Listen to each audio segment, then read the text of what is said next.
So after this announcement, I think we can move forward to our second table with great speakers about conflict inflation. So we'll have Professor Franklin Serrano from UFRJ with a presentation titled The New Inflation in Practice and in Theory. Then we'll have Louis-Philippe Rochon in a co-author paper with Ettore Gallo, Inflation as Conflict, Lessons from the Post-COVID Recovery. And finally, we'll have Professor Marc from the University of Ottawa with Profit Inflation, Profit Shares versus Costing Margins. So, very promising debate, and please, Professor Franklin, the floor is yours. So yes, each presenter will have 30 minutes, 40 minutes, and I will let you know when you have 10 and when you have 5 minutes left.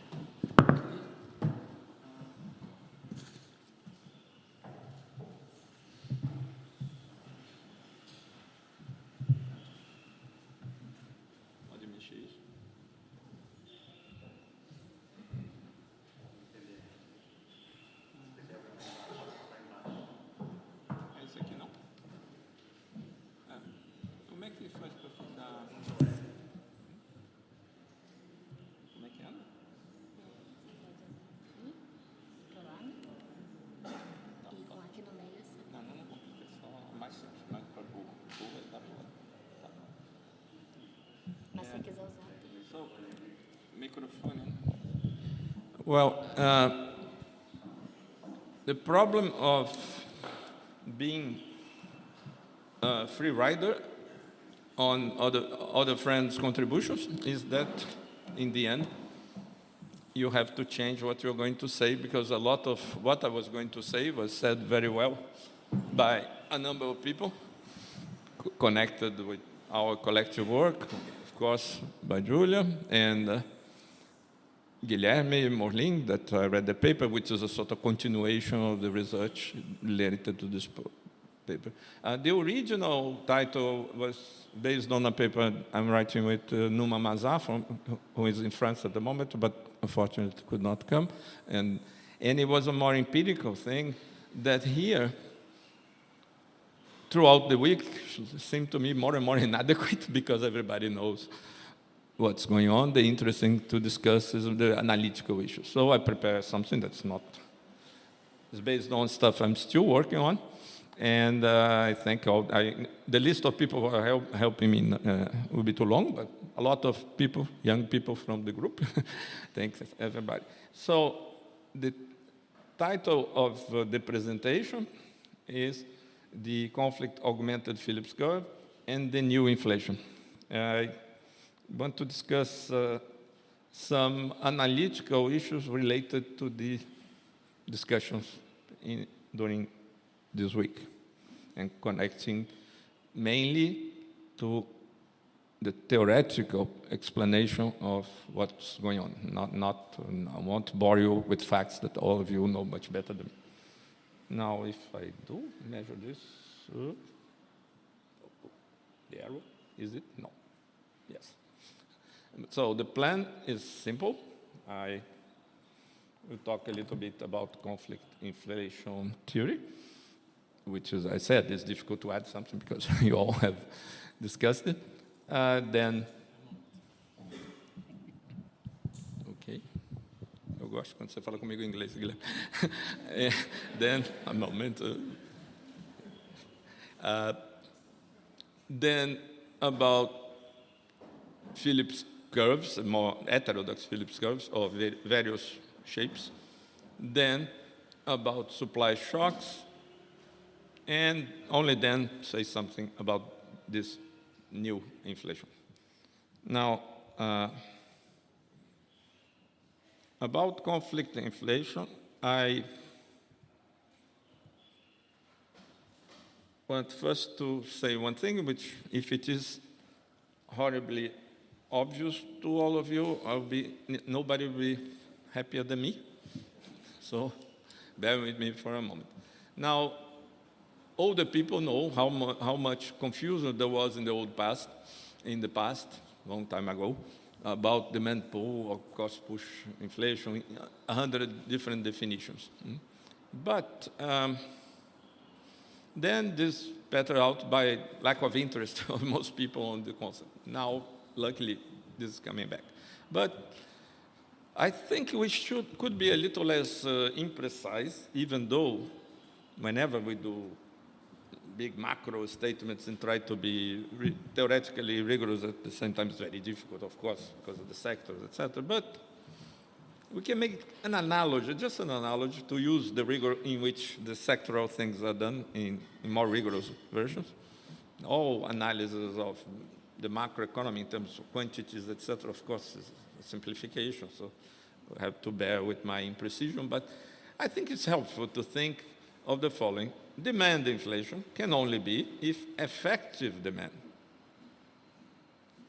is greater than potential output in the sense of sort of more maximum. Now, but what is effective demand? Effective demand is not in a monetary economy in the aggregate. Is not nominal demand. Doesn't make any sense. It's not $500 compared to the potential output, which is an index of quantities. It's not even real demand in the sense, only real demand, in the sense that the demand deflated by the prices we have now. A number of people, for instance, just to give an example, motivate you to hear the silly thing, said that demand cannot have played any role in the recent inflationary episode. I think Stiglitz said that, because real aggregate demand in the US was lower than either full capacity or full employment. Okay, maybe it didn't have any role, but the problem is, assume there was some constraint. Real demand is nominal demand at the market price, using this in the not too rigorous way for some aggregate price.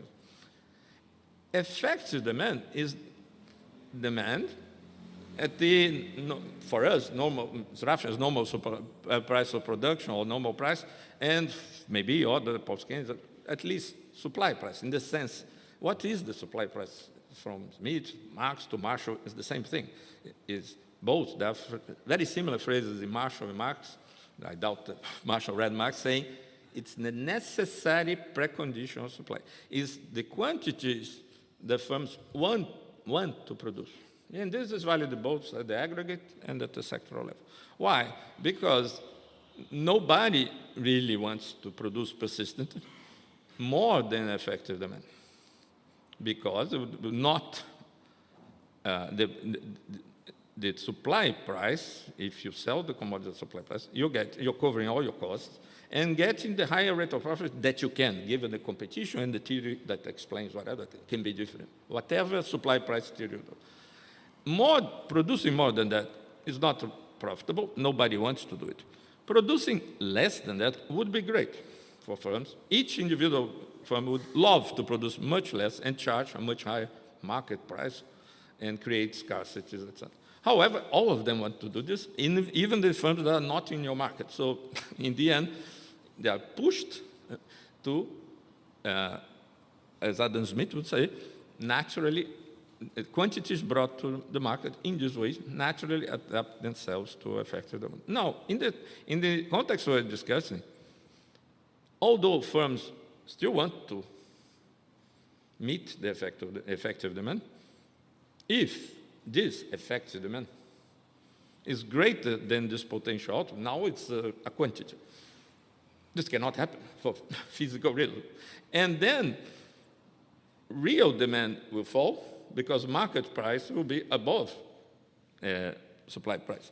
And then you look at the real demand that did not increase and say there is no constraints. But how could real demand be greater? So this, I'm not saying anything about if there was a role of the, it's like, be careful when discussing this. Stiglitz was not. So it's not a proof of anything because, for instance, just to give you an example, assume that even without the constraint, there is firms produce by accident much more than the effective demand. They made a mistake in short run expectation. If the price is minimally flexible, the market price will fall, and a lot of people that couldn't afford the product will buy at this very cheap price. Like if a Ferrari costs in a big sale to get rid of stocks 500 reals, I think the market for Ferraris would be great. But this, Adam Smith would say it's an absolute demand, not an effective demand, because nobody would want to produce this. And what would happen? This increasing real demand would lead to a decrease in production. So real demand, be careful, because it's not what we're talking about. No? So, and incidentally, if one wants to be Keynesian, to say that output has something to do with demand, one needs a theory of supply price, right? It doesn't have to be the one I like, but you can't avoid the theory of prices and distribution and prices because you don't like these things, if you like macro. And now, so there can only be demand inflation in this sense if effective demand is greater than potential output.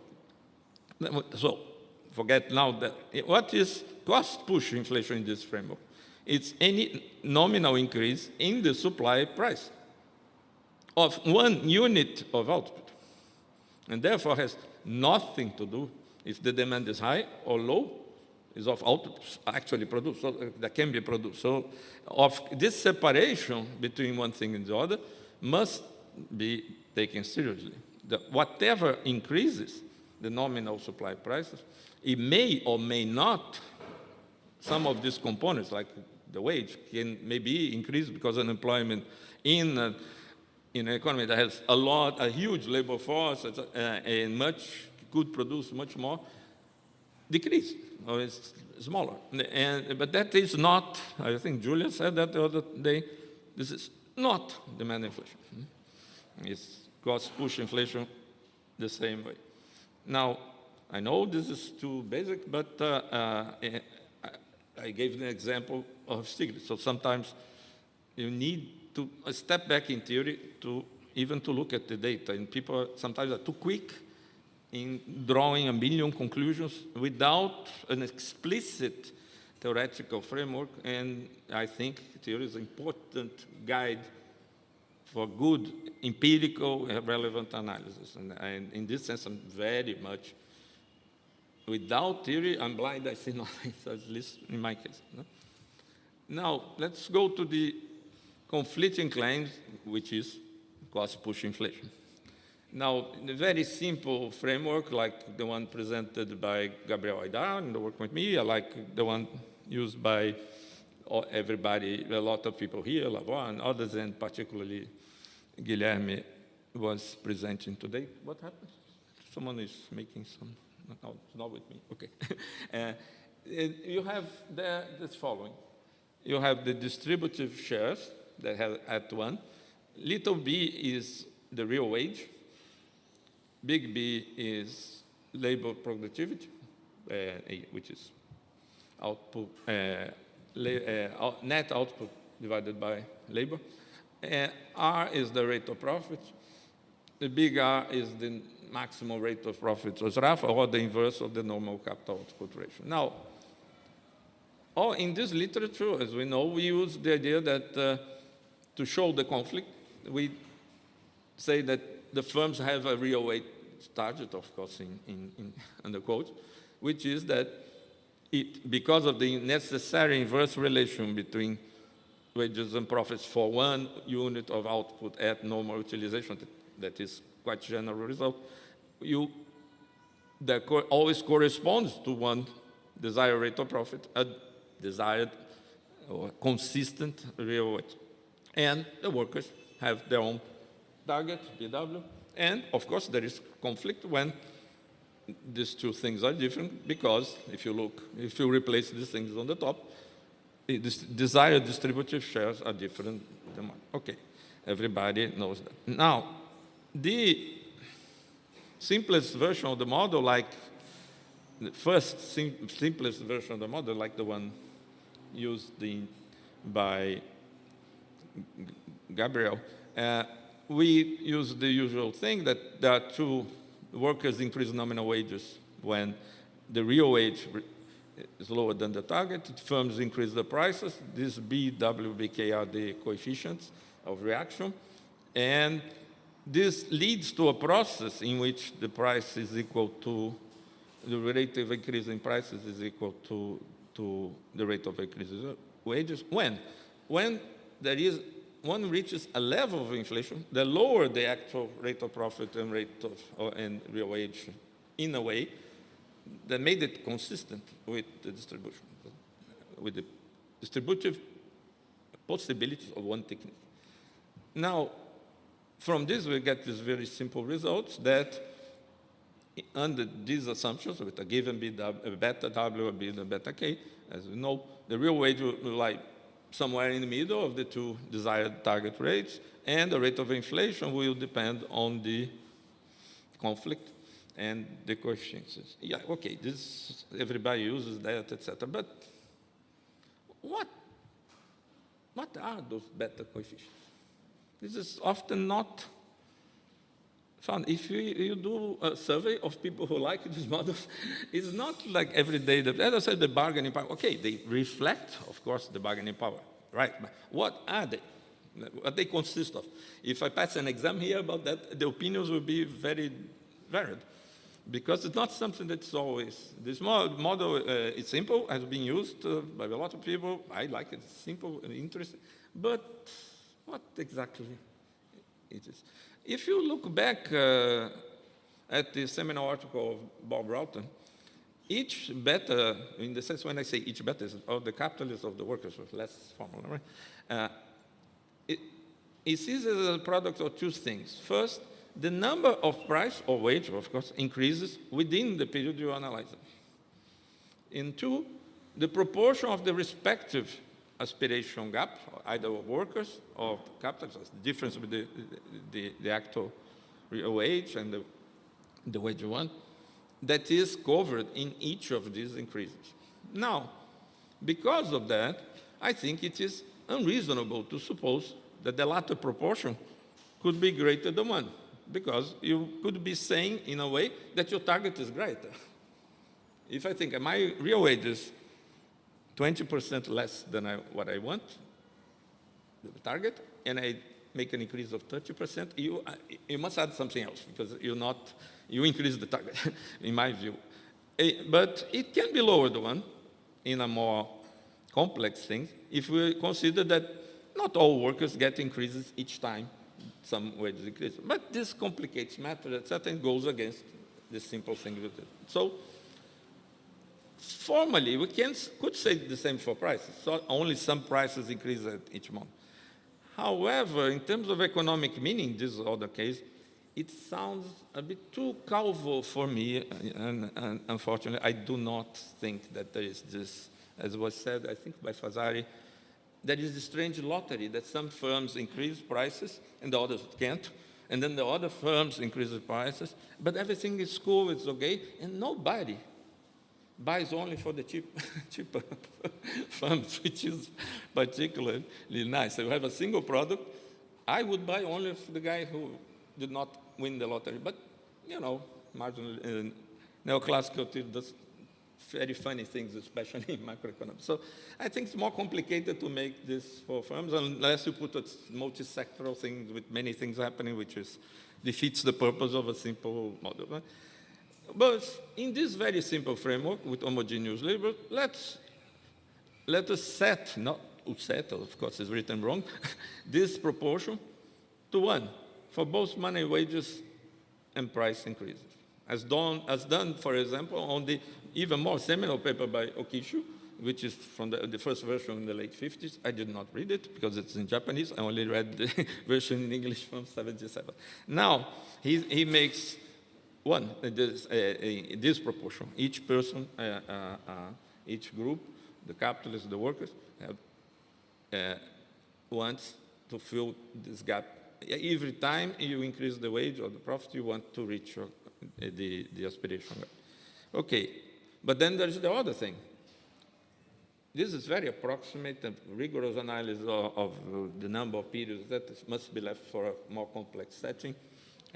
But I'm following the simplifications that for the sake also of communication that Rochon did.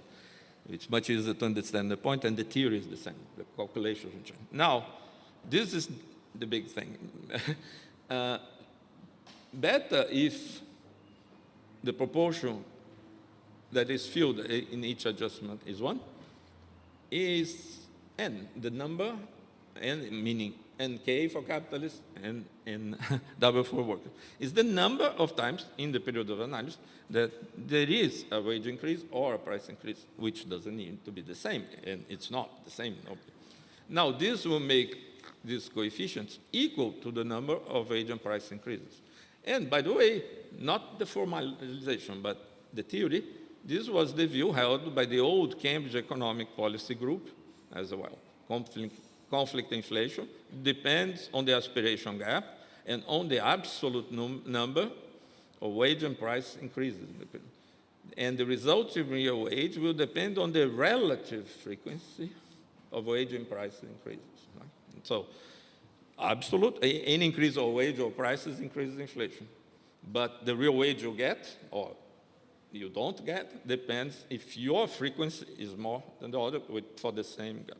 Now, this analysis, it's extremely simple, but as we will see, can be more interesting than many other strange things under the influence of neoclassical things about expectations, rationality, a lot of strange things, because there are two things that, let's say, in Serrano classical framework, the things that may affect the desired wage or the actual number of adjustments can be very complex socially, even if expectations can play a role. But it's the objective outcome of conflict inflation. Either they asked for more or they did it more often.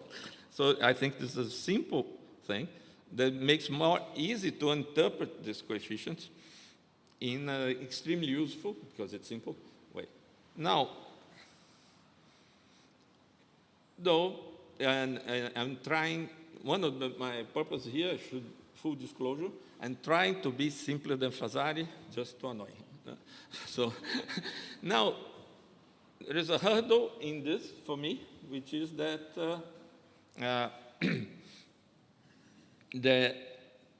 there is a more complete version of the model, like in Lavoie's textbook, which has two components, has this component we just discussed, and has another component variously described as expected or indexation, whatever, in which wages are somehow indexed to either past or expected inflation, and prices are indexed either to expected or past wage increases, and with these parameters, alpha, that can be either 1 or less than 1, and there is a big controversy about that, about which I would like to say a few words.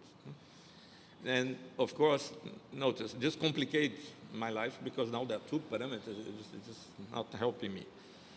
But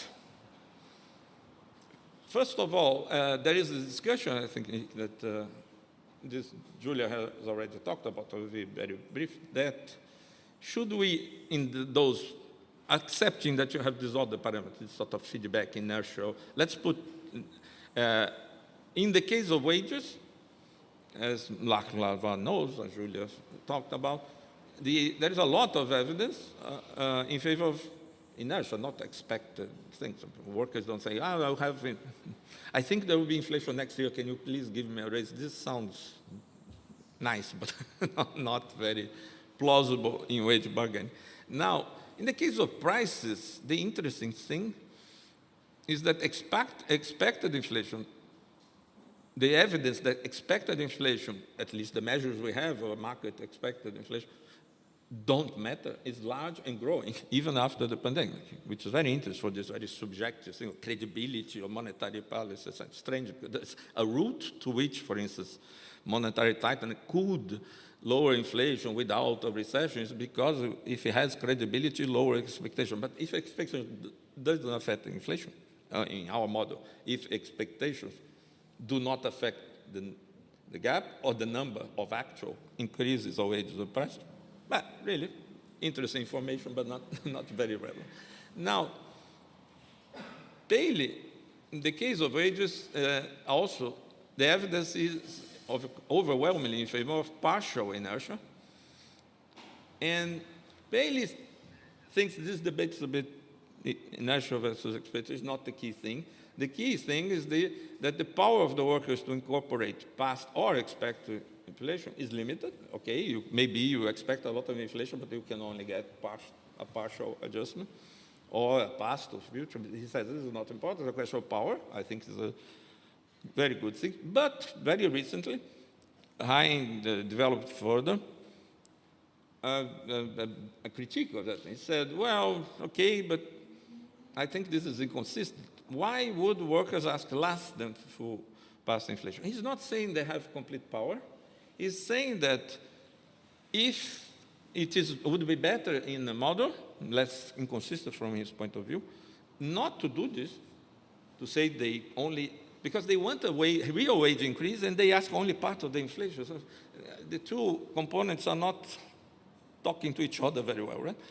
I want 10% increase in my real wage in the conflict element, and only 90% of less inflation. So you don't want 10%, you want 8%.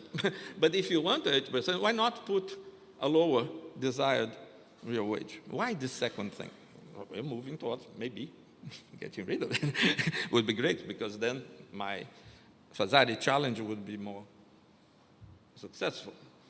Now, so Hein's argument is completely different. That I am not going to enter through on the Hein's proposition of how this should be done. I'm just saying that his critique is interesting. This job I outsourced to Morlin, Suma, and other people who understand these complicated things better. But Marc Lavoie, I bother him with this.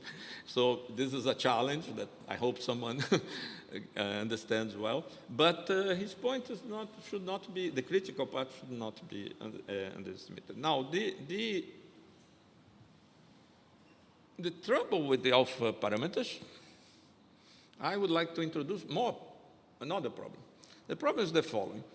For me, maybe I do not understand, it would be nice to discuss this. The real wage is equal to the desired real wage in this literature, either, or firms, for instance, could be workers, well, let's do it for firms. Either when firms have the infinite bargaining power, as you saw with Morlin and Aidar, in the component of conflict, or when the coefficient of wage increases in the second component is equal to 1. But how could the rate of profit remain at the desired level if higher costs are not being fully passed onto prices? Is it possible? Can I incorporate only 50% of past increase in wages and have my... And what is this? Is it reasonable? Is infinite bargaining power? What is this? So I got really puzzled with that. But how can this be unrelated to ability to pass costs onto prices? It's clear that similar objections to the second component in the first coexisting could be made in the money wage increase equation. And this is the equation we all use, right? Not. It's just that perhaps we should think a little more about it. Now, but what I want to bring here is a proposal of a good news. It's extremely same thing. It's like, do we really need alpha and beta? Can't we just keep one and perhaps match Fazari in degree of simplicity? Now, if we interpreted our beta coefficients as being related to the frequency of wage and price adjustment, having two coefficients in the model does not seem to be necessary. Because the frequency of wage and price adjustments already sort of determines the degree of inertia. If I have continuous adjustments every single minute, I will have infinite bargaining power because n tends to infinity. And given that mathematical operation there, I put A because it's not exactly alpha, but it's the same thing as alpha. And to pass from the first to the second, we have to do what my students know is called the Serrano inversion. It's a very complicated mathematical operation. I cannot go into this here. Gustavo Berry can explain to you. Doing the Serrano inversion, we see that there is a connection between the value of A in the first coefficient and the number of things. For instance, if I have 2 in a period, I have 2 in this simplified thing without compound interest, I have 0.5. Yeah, okay. Reasonable. If I have, when it tends to infinity, that thing, it tends to 1. And it's infinite. Bargaining power, or is full index, is both. But because I have 2 coefficients, I only need the 1. So, what's the advantage of doing this? Another advantage of doing this ridiculously simple thing, which is the only thing I can do, the rest I have to outsource to my students, is the following. Please pardon this thing because there was a notation disaster, is that I can write the same thing that I wrote with beta in terms of this A, that the real wage is an average measured by the degree of reaction in terms of index, let's call it, or the relative number of adjustments will be an average. Whoever adjusts more frequently will have a better link to past wage or price inflation. Remember, this is indexation to the other guy, not indexation to that guy. Now, and the inflation will be a function of the conflict and the degree of inertia of both. Or, if you want, this is exactly the same model that was before, just the notation is a disaster. Okay. Now, we can thus, the good news, keep the simplest version of the model, which is always a good thing, because Fazari said that his was simpler than anybody else in this conference, and I don't want to lose this context. And we get a more robust argument for partial inertia that can go over the objection, I think, of Hein, even with a homogeneous labor force, even with a single product, which is, it is true, as Hein says, that workers always ask for full compensation for past inflation. But often, they do not have the power to have nominal wage increases as often as they would like. I think this simpler way may be to make Hein happy with this simplistic Lavoie field approach, as they call it. Like, okay, we're saying the same thing as you in terms of bargaining. It's not unilateral necessarily, but no big complications, etc. Now, and also we can, again, as I already mentioned, have a more interesting way to discuss the particular role that expectations about inflation may play through the possible effects on wage and price increases. For instance, in the period of very high inflation in Latin America, of course, there is a shrinking of the periods of time. See, it's not, what I'm saying, there's no direct functional relation of the expectations. Whoever has expectations are not the same for people. It doesn't make any sense for heterodox people to say there is one representative guy that thinks like this, like that. It's silly. So, and then, but they can observe this shrinking of economic time, especially in Argentina, Brazil, this very kind of country. So it's simple, and it's better, more objective, and more interesting. Now, another point, to be very brief, about does conflict cause inflation or acceleration of inflation? Using this very complicated model, we can see that conflict usually causes a positive level of inflation for finite values of the beta coefficients. Question for people of Kalekian origin or for Massimo Pivetti, who think, on average, one side is totally strong and the other not. If one of the betas is infinite, why the finite coefficients of the other? If I know the real markup is fixed, and there is this, what I call, super neutrality of money wages, like neither the level nor rate of increase or even rate of decrease of money wage has zero effects on the real wage, why bother the poor capitalists that are trying to work? And vice versa. If I am in this infinite wage coefficient, I would think after a time the capitalists would get tired. because they generate inflation with no real gain. It's funny that neoclassical theorists talk a lot about rationality in Phillips curves, right? And many of the Phillips curves, there is a full pass-through from wages to prices, which means that all these very rational workers are a bit stupid in the sense that they confuse nominal Phillips curve with a real one.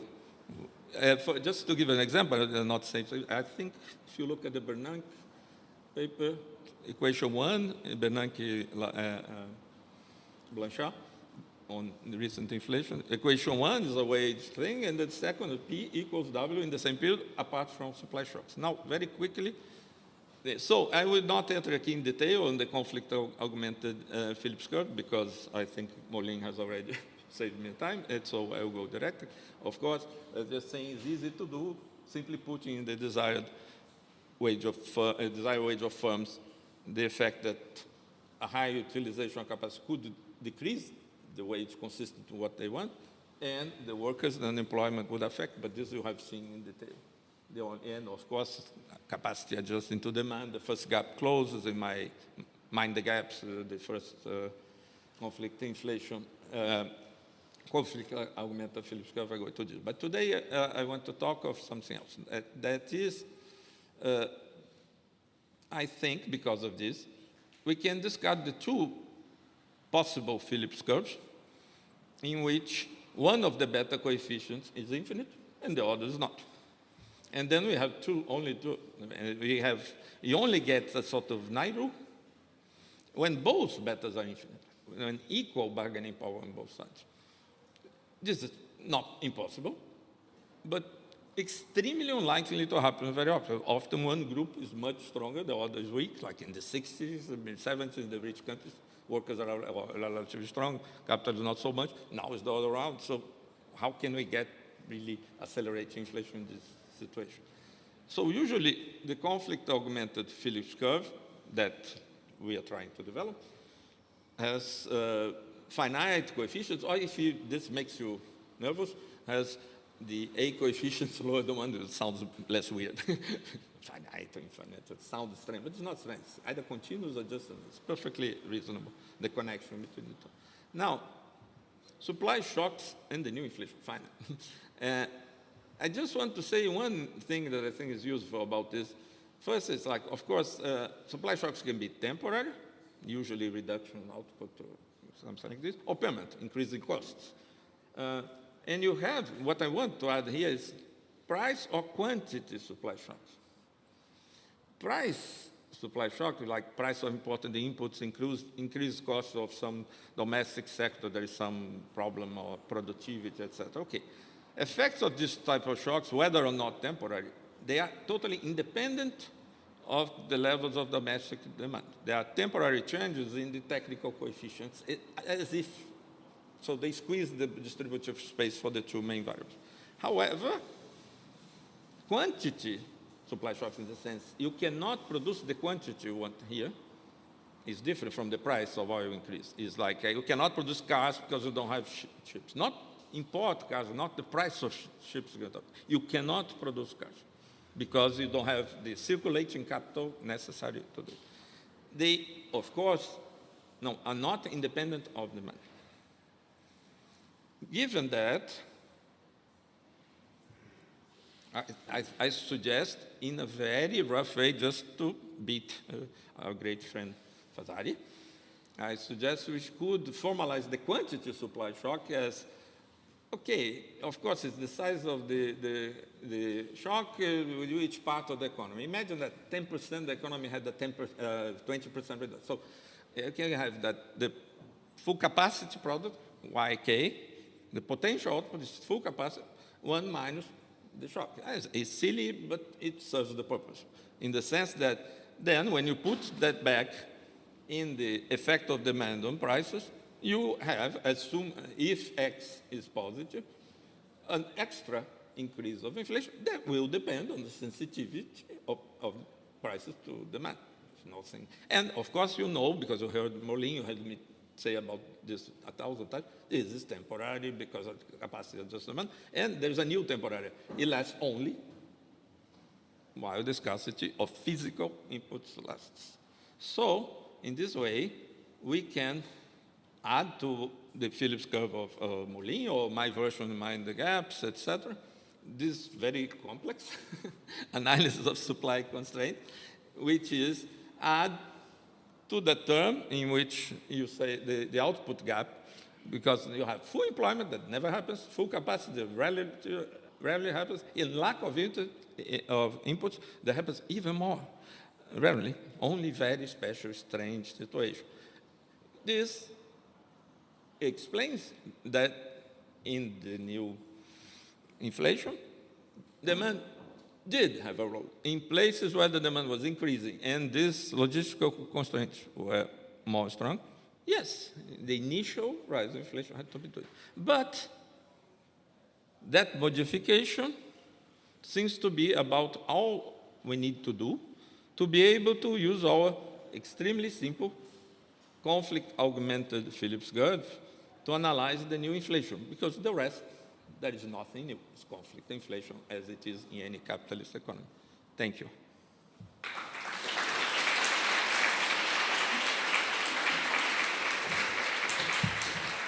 Passou? Muito obrigado.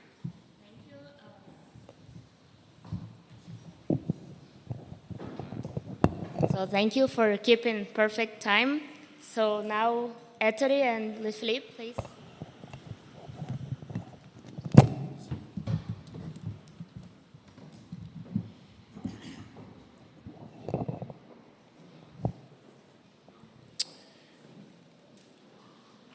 Okay, thank you, Natalie. This paper is something that it's a model that that we, Ettore, developed, that I support. And it is a paper that we've come literally to the lion's den to present. I'm sure the Shraffians in the room and others probably might disagree with it. But it is part of a symposium that we're publishing in the Review of Political Economy. Hopefully in the January issue, if all the papers are in. But it's on conflict inflation, and there'll be papers by Bob Rowthorne, who will revisit his 1977 paper, and other papers by Antonella Stirati and Marc Lavoie and Jamie Galbraith. Ricardo is in there. This paper is in there. And I apologize if I forget anyone else. And so one of the things that we started discussing was that, as I said yesterday or the day before, that I sort of disagree with this definition of conflict inflation that seems to place the burden on workers and workers' demands for higher wages that begins this conflicting process. And for me, this conflict can and often does begin with firms. And I think, in the last 30 years, for example, when firms have been pushing down real wages, well, that's conflict, and that should be seen as an initial beginning of a conflict, and where workers are simply catching up through their demand for higher wages. Before I pass the microphone to my colleague, I just want to say something about what Isabella said earlier, and I agree with you that this sort of a heterodox explanation seems to be taking hold in many areas. I just don't see, and even central banks are saying something on this, but I just don't see central bankers and different policy pundits connecting the dots and having a difference on policy, which is, I guess, the ultimate impact that we're looking for. Just yesterday with the Fed increasing interest rates in the 11th time, in Canada the same thing. So for me, this is the disappointment. We're it's a Pyrrhic victory, and that's an unfortunate truth. Okay, so I'll pass this microphone to my colleague. Okay, thanks, Louis-Philippe. Right, so Before? Yeah. Yeah. No, but I just want to say that I've been having discussions with Marc and Mario for the past year or so on inflation and central bank policy, and we disagree. And I think it's reflective of how difficult this concept is to understand and to reconcile with the empirics of the question. So I'm hoping that this is a healthy debate and something will come out of it. Something positive will eventually come out of it. Okay. Yeah. Thanks, Louis-Philippe. First, spoiler alert. With the paper that we are going to present, and probably as Louis-Philippe also pointed out, is rooted into the idea that markup did change in the post-COVID recovery. Most likely, I will try to present an incredibly simple model, probably the simplest model possible. But probably, unlike Steve yesterday, I'm gonna have to provoke a bit Franklin. So it's a markup adjustment story, and because of that, I will say that this is mainly a US story. I think there is compelling evidence, empirical evidence, that markup in the US did increase, and not so compelling evidence because of the structure of the economy, the reliance of price formation on import prices, probably not the same happen in Europe, and in other economies. So I'm gonna, this story is mainly a US story. So this is the outline of the presentation. I will start with some background, motivation, research goals, something that most things that Louis-Philippe already mentioned. Then go through very quickly some 4.5 stylized facts, and then present simple micro-macro model, very, very simple micro-macro model, an incredibly simple macro model for the macroeconomy that essentially consists of literally 2 equations. So the nature of the post-COVID pandemic inflation has sparked a lot of debate. I mean, we don't need to really mention this. There has been a lot of debate within the post-Keynesian community, mostly on blog posts and Twitter.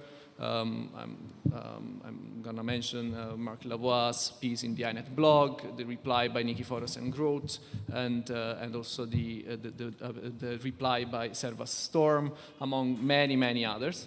And on the other side of the camp, let's say, there has been the resurrection, even within the mainstream, I'm thinking particularly of Krugman and Blanchard, of the theory of conflict-driven inflation. Now, why they resurrected the idea? Because basically they are trying to provide theoretical support to the idea that was backed by central banks, that there is the threat of a wage price spiral. As everyone in the audience probably will agree, there is the eventuality of a wage price spiral is very unlikely. And actually, for the US, Bivens in EPI, an Economic Policy Institute piece, documents that as of July 2022, rising prices are to be attributed mainly to rising profits. Coupled with this evidence, there is the one by Andler and Kovner, New York Fed staff, that in a blog post documented a positive relation between gross profit margins and inflation, in line with a point made by Isabella Weber and Ivan Wasner, as we heard 2 days ago and also today in Luca's presentation.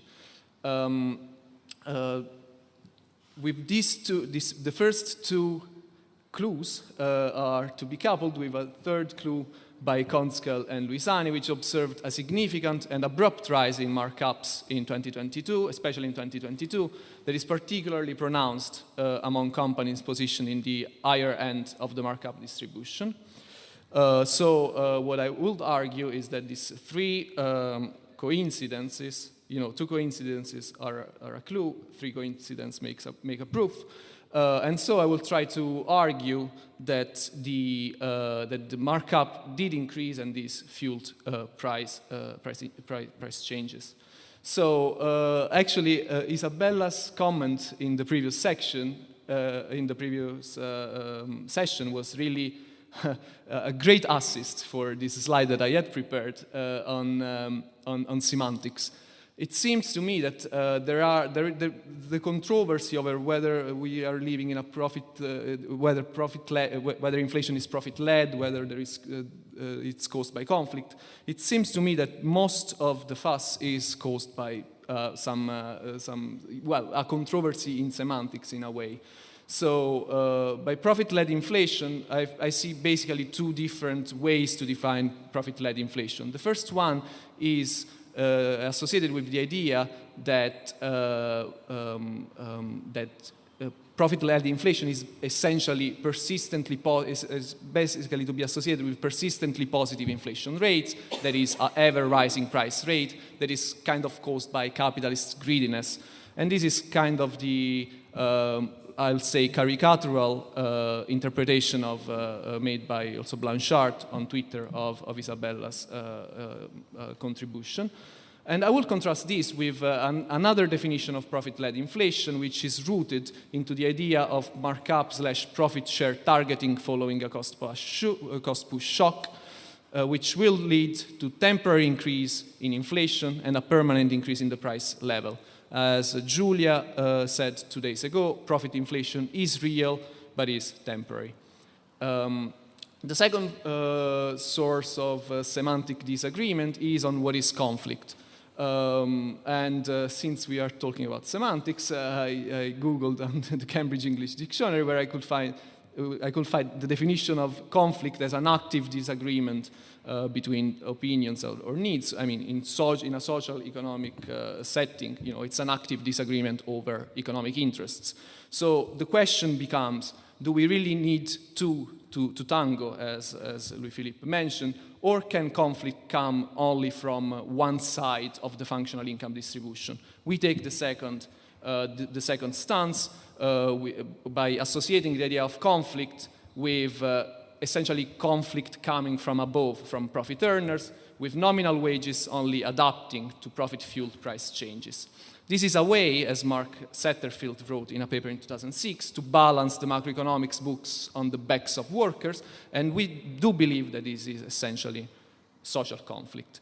As Galbraith recently said, inflation is always and everywhere a matter of social conflict, even in the case in which it is imported, it comes from energy, from the energy sector. So what the paper does is to investigate the nature of the current inflation wave through post-Keynesian lenses, probably more of Kaleckian fashion, I'm gonna admit, aiming at a coherent micro-macro framework of inflation, and to contrast the revived, but we argue flawed idea of the wage price spiral with that of a profit price sink, meaning a stable process of profit increases that then leads to a temporary increase in the inflation rate and a permanent increase in the price level. So 4 stylized facts. The first one we all know, in the post-COVID recovery, price changes have been relatively more significant and relatively more important than quantity changes. The second one is looking at the level of prices. The price per unit of output. This is indexed for the second quarter of 2020, where we basically see a kind of S-shaped form in the unit prices. So that the inflation rate essentially started to increase up to a turning point around September, October 2021, and after inflation rates started to go down, as we also can see by looking at the percentage change from the year ago in unit prices. We could see that in the second quarter of 2022, not 2021, inflation peaked and it's now going down. Where does inflation come from? Again, if we take as a index number, if we put equal to 100, the unit price in the second quarter of 2020, then we can see, as in the post-COVID recovery, unit profits from current production have contributed way more than unit labor costs to price changes. It's well known. And this, of course, was associated with a relatively, I will say a permanent decrease in workers' share of corporate income. The wage share decreased and hasn't picked up since the COVID pandemic. So what do we make of these facts? First, let's start with a simple pricing procedure. At the macroeconomic level, we consider the pricing procedure of the ith term in the jth sector to be, a simple Kaleckian markup function. Probably Marc is going to disagree with this by arguing in favor of normal cost pricing, but I think we will discuss this later. Well, let's by looking at this very simple pricing procedure with the only addition of an anticipated price shock in the previous period. We basically have the markup of the ith term in the jth sector. The wage rate, we assume it to be uniform in sector J as the price of unit of raw materials and intermediate products. And then, as I was saying, we include an anticipated price shock in the previous period, similar to what has been recently done by Marc Satterfield. So looking at this equation, there are essentially three main candidates to explain why price increased. The first one is epsilon, unexpected inflation in the previous, unexpected and thus an unanticipated inflation in an anticipated cost push led to an increase in prices. So this story will be basically associated with a kind of link between expectations and price formation, which is highly debatable, as also argued by Rood in a paper in Roche. The second candidate is a price increase in raw material and intermediate costs that were passed to prices through the markup, leading to a change in the distribution. So this was recently the focus of the back and forth between Marc Lavoie and Serva-Storm in the ANET blog. As we will show, if PM increases, the distribution does change, but it's a one-time change. The third aspect is the markup. If the markup increase in systemically significant sectors, using the terminology by Weber and Wessner, then prices will increase as well. So we basically take this we develop this third aspect by modeling upward flexibility in the sectoral markup, and this is kind of in line with what Marc Lavoie says. The rationale for assuming that there has been some upward flexibility in the sectoral markup in the US can also be linked with the idea that in the post-COVID recovery, as Marc Satterfield says, firms have encountered a permissive pricing environment in which they were able to exploit increased corporate concentration that was built up in the previous years, and so increased the markup in a sort of camouflage effect. Concentration increased in the previous year and kept increasing. So firms could pass the initial cost push shock to prices and then could keep rising prices by asserting that this was only caused by cost increases. So there was essentially more than a one-to-one pass-through effect. So as I was saying before, the effect of an increase in raw materials and intermediate good prices, you can take a partial derivative of the profit share and to see that this is positive, but probably with some numbers it's even easier. What happens if price increases is that there is a one-time profit share increase and a one-time wage share decrease, pretty straightforward. As we focus, however, on markup, on upward flexibility in the markup, we know from, we have seen from second fact, the price per unit of output, that firms did not increase price abruptly. Unit prices increased smoothly up to a plateau, and we can see a kind of sigmoid-shaped function, which I think it's it could well be captured by assuming a logistic markup function in which essentially the markup of the ith term in sector J evolves logistically from an initial value to up to a plateau value.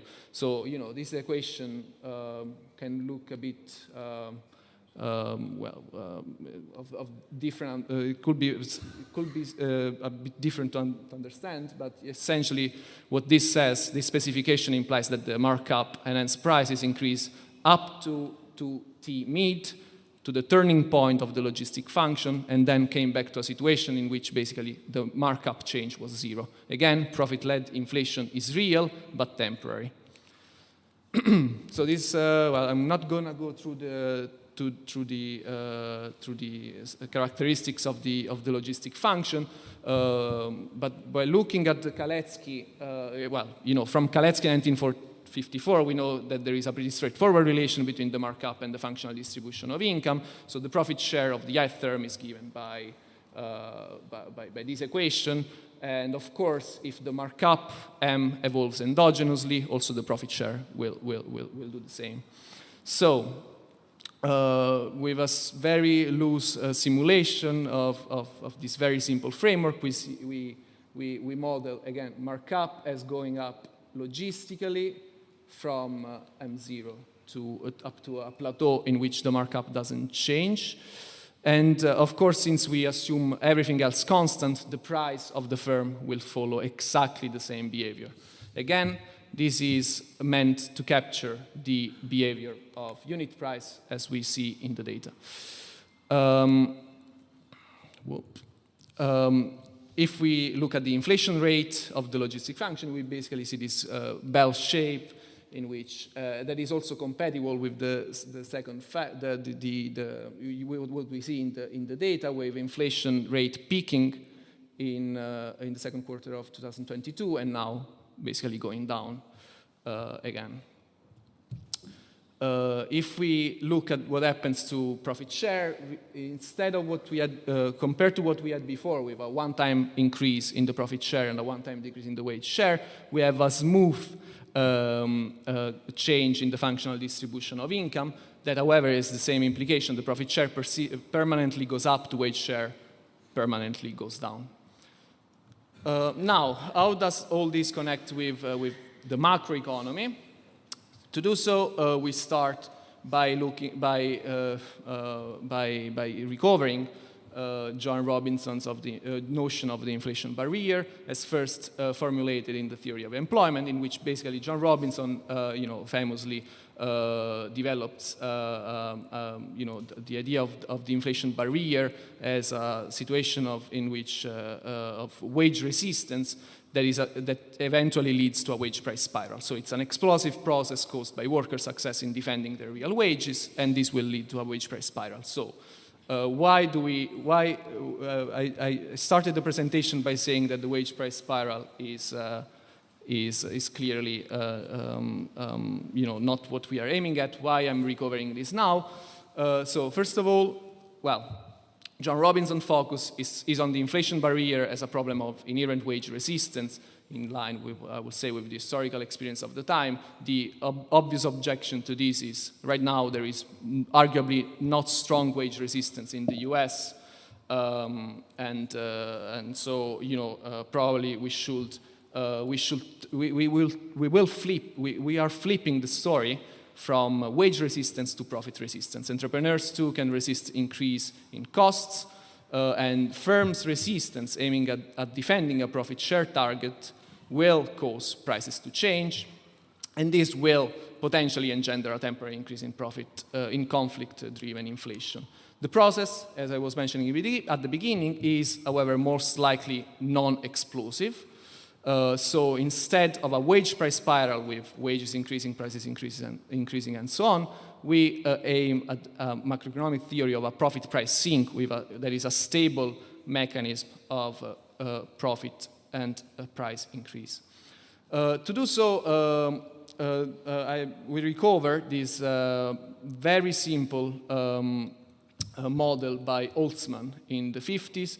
For further extension, we'll try to make this more make the model more in line with current conflicting claim models. But what we really are saying here is that we don't even need a conflicting claim structure to explain profit-led inflation, as the conflict from the side of workers is essentially workers take essentially a, well, not passive but not so active stance in defending their share of income, and all the conflict comes from the side of firms.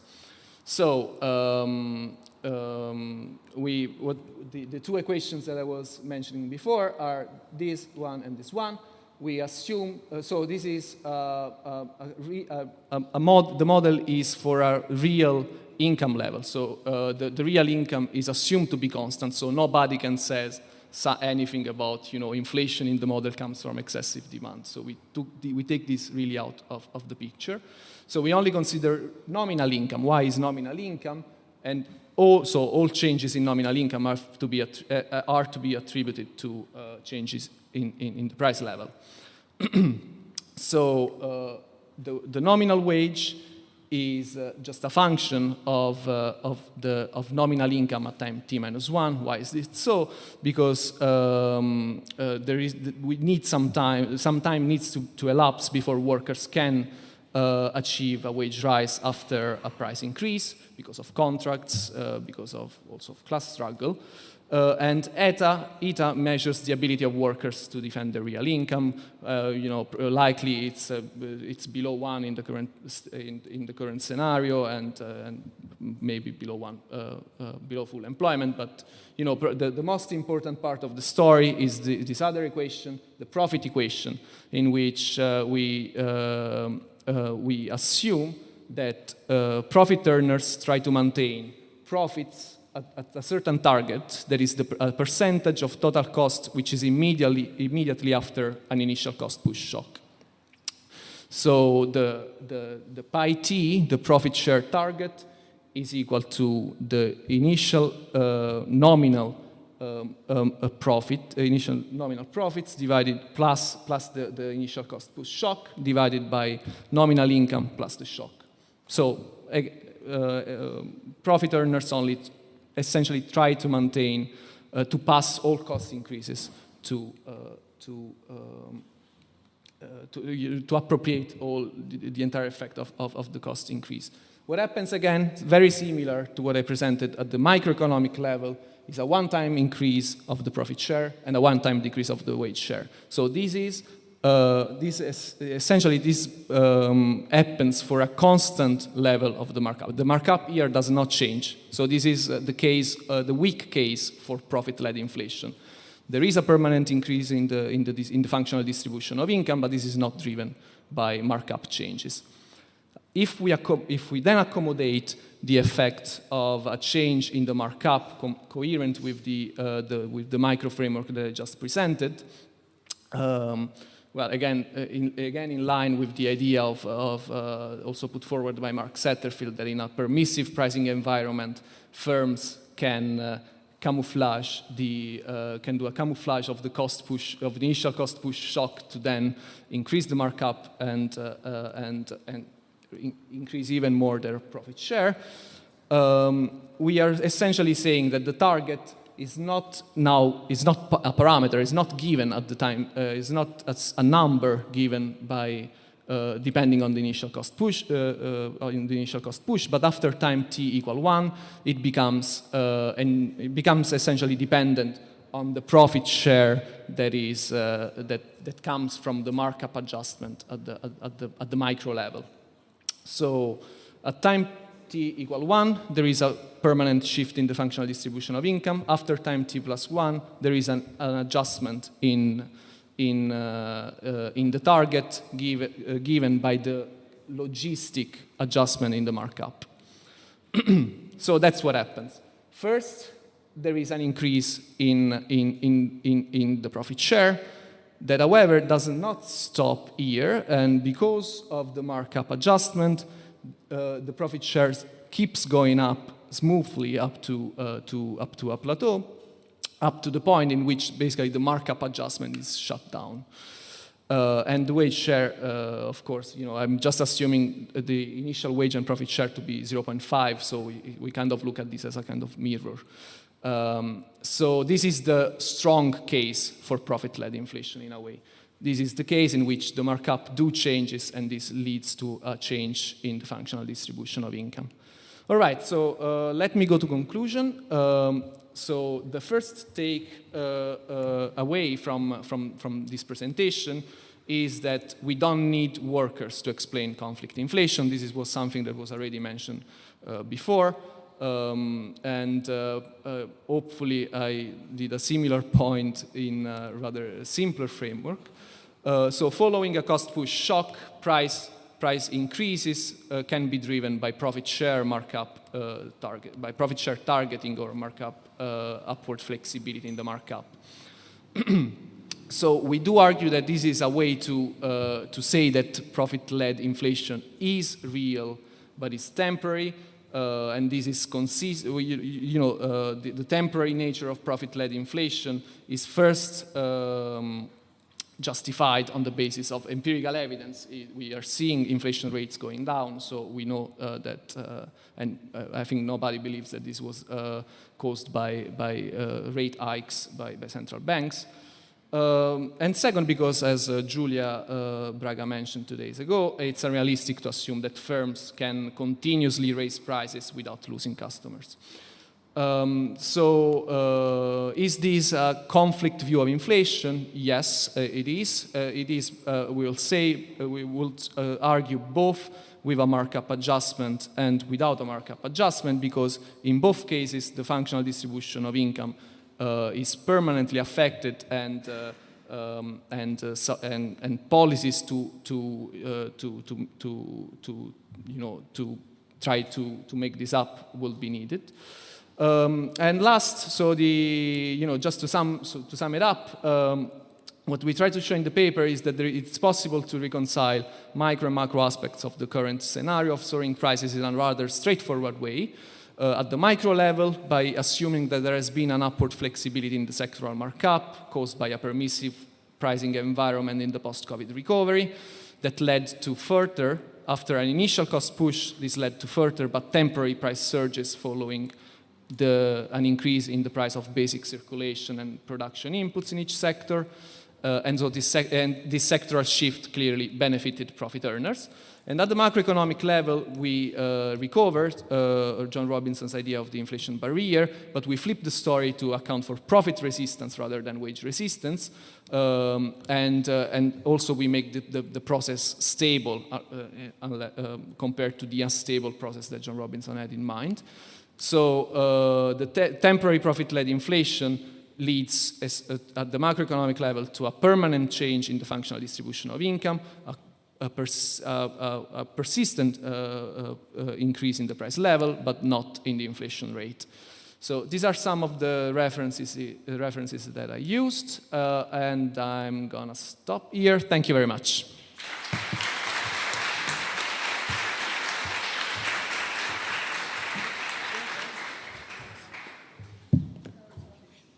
Many thanks for the organizers for having this session on inflation, and many thanks for having invited me to go all the way to Brazil. Okay, first I should perhaps say what I'm not going to do, or what I don't have. I don't have a logistic function. I don't have input-output. I don't have my own empirical research. I just have some ideas to show to you. Should I use this? Okay, so inflation is back in the vanguard. As an anecdote, I should say that in my very first job interview at the University of Ottawa, which turned out, in fact, to be my very last job interview, what I presented to my colleagues, well, future colleagues, was the post-Keynesian theory of inflation. So this was in 1979. And then, as we know, inflation became the fashion. So I was asked on 3 different occasions to talk about inflation. At the time, I did mention the possibility of profit inflation, but most of the discussion was more around what should we do once we have inflation, should the central bank raise interest rates. One thing we know is that there is inflation everywhere. It has moved more or less along the same path. The green line, which looks awful, still keeps going up, is the UK. But the other countries seem to do, like Canada and the US is going in the same direction. So obviously something happened to all of us. My current interest in the topic follows mainly because I was asked to be on the thesis committee of a student of my colleague Mario Saccareccia. Despite the fact that he is an emeritus professor, he still is supervising one student, who is Guillermo Matamos, someone from Mexico. And so I was sent his thesis paper in November 2022 while I was sitting on the beaches in Mexico. His main purpose, because I am also emeritus, his main purpose of Guillermo was to show that excess demand was not the main cause of inflation, and that both in general and during the post-COVID episode. But he also presented what he called a third explanation of inflation, a post-Keynesian institutionalist explanation, which he called markup inflation. So it induced me to read more about profit inflation, markup inflation, how it was measured. Louis-Philippe Rochon often asked me to write down my views on this. I didn't do it until May 2023 when I wrote the short blog. So are profit margins the culprit? Well, early on, many left-wing or heterodox economists argued that this was the case, although there were some others like Matthias Vernengo and Esteban Perez Candente who were rather skeptic. So this has been called profit inflation, sellers inflation, greed inflation. In Canada, we call it Justinflation because the name of our Prime Minister is Justin Trudeau. So, as was said by others, now it has been discussed by mainstream authors, IMF, ECB, the Kansas City Fed.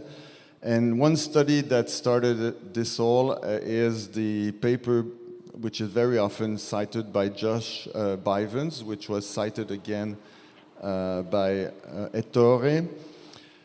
And, of course, Isabella Weber, who is here, and we had two presentations, basically, from her and her co-authors. Okay, so this was the figure that Josh Bivens got out, and at least from my standpoint, got the media to get interested in all this. So what am I going to do? I'm going to do this. Basically, I got a little bit frustrated with the confusion over people saying profits have gone up in the middle or at the end of the pandemic, or the share of profits went up, or markups went up. So I'm going to discuss some issues which, in my view, may minorize the importance of profit inflation as understood by several people. So the first thing is the feature of the existence of overhead labor, which plays an important role in the fluctuations of the profit share. The other thing, which I think was mentioned by several people here over the 4 days, is the importance of intermediate goods, and when we're talking about the national accounts, the importance of imported stuff. And then the third part of the presentation will be, well, other things that came out as a follow-up to this whole discussion, and in particular, as a follow-up to my blog. So in particular, the definition of profit inflation, which was discussed just a few minutes ago by the two presenters. There is also a question about the heterogeneity of firms and of demand, and then the issue about inventory valuation adjustment, which is a more complicated issue, but I'll be very brief, and I've put it at the very end. If I'm too short on time, I'll skip it. Okay, first the emission of overhead costs. So, well, when the economy comes out of a recession, it is normal for overall profits to increase along with output. And so with price inflation, of course, it's also expected that there will be a rise in the overall level of profits. You don't need a PhD in economics to know that. The question is whether profits rise as a normal phenomenon, so to speak, or whether firms have increased their percentage markups. I mean, that's the big issue. Many earlier studies looked at the share of profits in national accounts. Others looked at the price to unit labor cost ratio, and this ratio was said to be a good estimate of the profit margin. But the profit margin or the profit share is not the same thing as the costing margin. This is very clear in the book of Frederick Lee and other writings, his book of 1998. And it's not the same thing as the percentage markup that firms use to set prices, according to post-Keynesian theory. Okay, so, well, yeah, you could, that's the profit view of inflation based on the simple macroeconomic quasi-identity.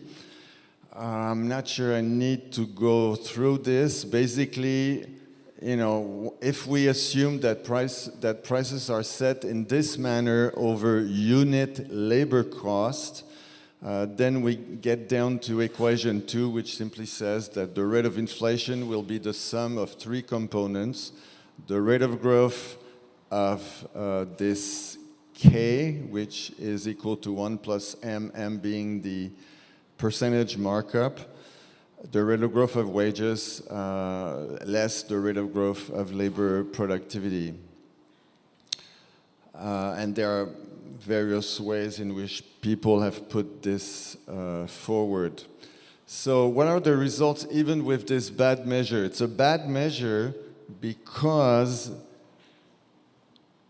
the measure is over unit labor cost and not over direct unit labor cost. So in several countries, what has been observed is that the markup first decreases at the beginning of 2020, then it improves in 2021, it peaks in the middle or the end of 2021 and remains high until 2022. So I think, you know, basically we can agree on this. But there are two problems with the profit share or this price over unit labor cost as a proper measure of profit inflation. The first problem is that because of the presence of overhead labor cost, the unit labor cost varies endogenously with the level of output and the rate of capacity utilization. So all other things being equal, unit labor cost falls with a rise in the rate of utilization, and hence the profit share will also rise while the wage share will go down, giving the illusion that the percentage markup has risen. So firms do not set prices on the basis of the unit cost. They set them either as a function of the unit direct cost, UDC, or as a function of the normal unit cost, NUC. So what ought to be taken into account is thus the unit direct labor cost, which corresponds to the constant average variable cost. So this is something which is in my book. So it's a graph showing that most post-Keynesians believe that unit variable cost or unit direct cost are constant up to full capacity. Therefore, because there are fixed costs, the unit cost will decrease. So the consequence of this is that when the level of output or the level of sales is low, it's the first rectangle that will be measuring the full amount of profits, whereas when the level of output is higher, it will now be the big rectangle. Is it the thing that... I don't dare touch it. Okay. So it will be the big rectangle now will be the full amount of profits of the firm when the level of output has increased. So there are more profits, one, because the level of output is higher, and secondly, because the profit per unit is higher. But with this thing here, the way the graph is set, the markup has not changed. The markup has not changed. The costing margin has not changed. What has changed is the margin, the profit margin has changed. The realized profit margin has changed. We saw a few similar figures before. I'm going to mix up what happens in Canada, what happens in the US. So obviously there was a big decrease in the level of output in real GDP in Canada, and then it picked up. That's the V recovery that Joao presented yesterday. And of course, we get the same graph with respect to capacity utilization. And then the funny thing is that this is the evolution of the labor share through time, starting in 1960. And as you say, there's a downward trend. And then, in the second quarter of 2020, the labor share jumps from 55% to 64%. Why? Well, a few reasons, but one of the reasons is this story about overhead labor. Now, my Marxist colleagues, I got them really annoyed when I sent them this graph. My Marxist colleague would say that the production fell, this big fall in production that we just saw. They would say the production fell because there was a profit squeeze. The wage share went up, and therefore the rate of utilization production went down. I sent this to Von Arnim and a few others, and they said, well, this site of exchange is not there for jokes. Okay. Yeah. And, this was made by my colleague Mario Saccareccia. Okay, every time there is something bad going on in the Canadian economy, the labor share goes up. So we had a recession as many other countries in 2008, 2009. There was a slowdown in 2015, so the wage share goes up. It goes up in the COVID time. And it has already gone back down and about the same level as it used to be for a long, same level that we had on average during those years. Okay. And again, this is another way to see the difference between the costing margin and the actual profit margin. So, this basically comes from a graph that was done by Coutts and Norman in the book, the Oxford book on post-Keynesian economics. So, okay, so here we have a business cycle. When things go well, when we have a boom, what happens is that the normal unit cost will go up. It goes up because of the increase in prices in the world, commodity prices and all that. But the actual unit cost goes down because of overhead labor cost and overhead costs in general.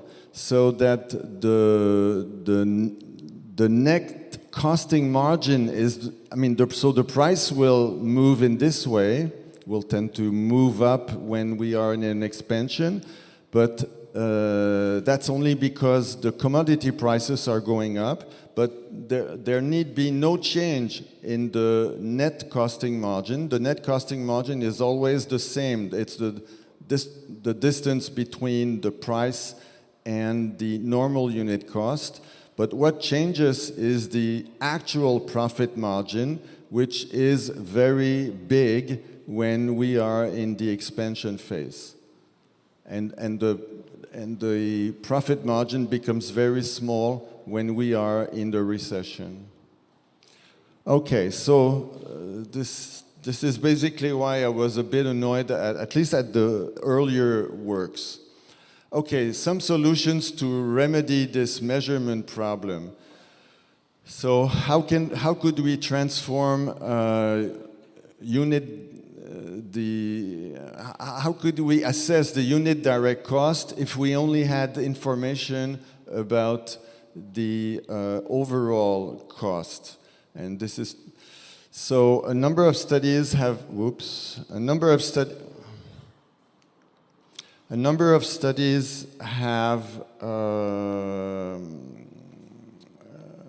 studies have relied on the cost of goods sold, which is called COGS, which includes costs such as raw materials and labor that varies depending on the amount produced. So, this is, in fact, I would say the best measure of unit direct cost. It doesn't include indirect costs such as office expenses and administrative salaries. Another alternative is to find some way to, econometrically if you want, to estimate normal unit cost, or at least normal unit labor cost, so as to find a true percentage markup.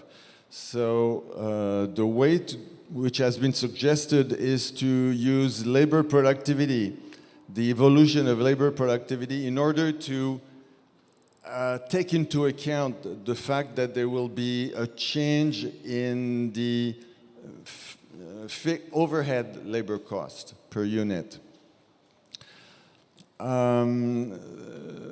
So in theory, according to theory, a recession is associated with lower labor productivity because of the existence of this overhead labor cost. But with COVID, there was no ceteris paribus. It fucked up anything we can do in macroeconomics. If you try to do regressions in the future, you incorporating the data of 2020, you're fucked.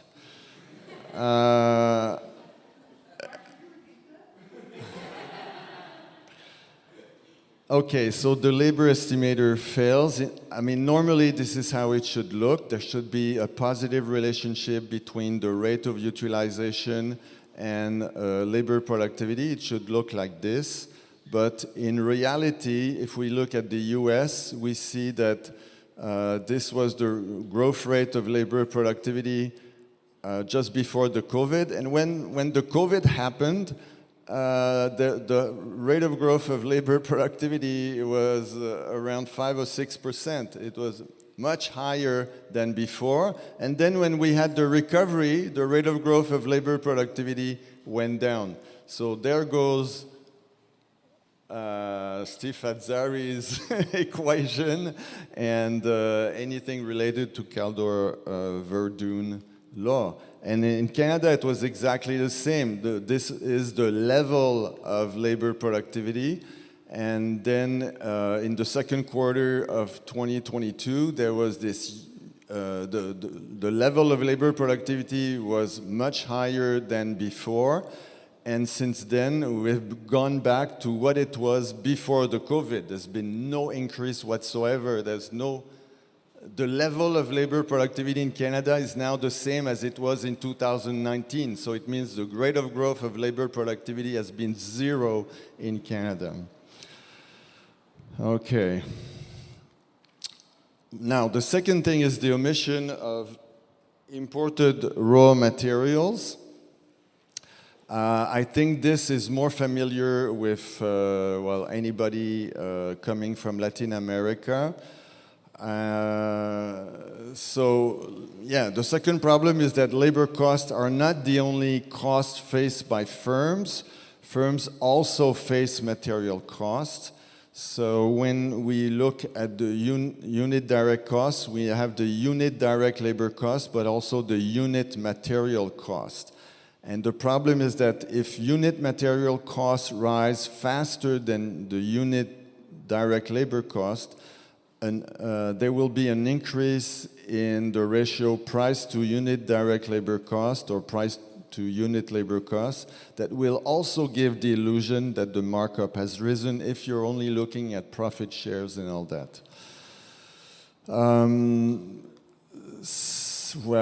So those are the standard equations. I mean, I've seen similar equations in previous presentations, so I'm not too bad for those that didn't listen to those presentations. But this is the way that Eckhart Hein writes it, you know. And then there is this J ratio where J, I didn't write it down, is the ratio of unit material cost relative to unit direct labor cost. So basically now, the rate of growth of prices is equal to the rate of growth of the markup plus the rate of growth of this J coefficient here, which again tells us that is it possible for unit material cost to grow faster than unit labor cost, and then the wage relative to productivity growth. So as has been said once again by many people, this means that if there is an increase in J, so unit material cost or imported goods, their prices rise much faster. It could also be because of the depreciation of the currency. Then automatically, if we keep the markup constant, there will be an increase in the profit share, PS profit share. And of course, as has been discussed by several people today and yesterday, there will be a decrease in the real wage. So, okay, graphically we have this relationship: the higher J, the higher the profit share. Okay,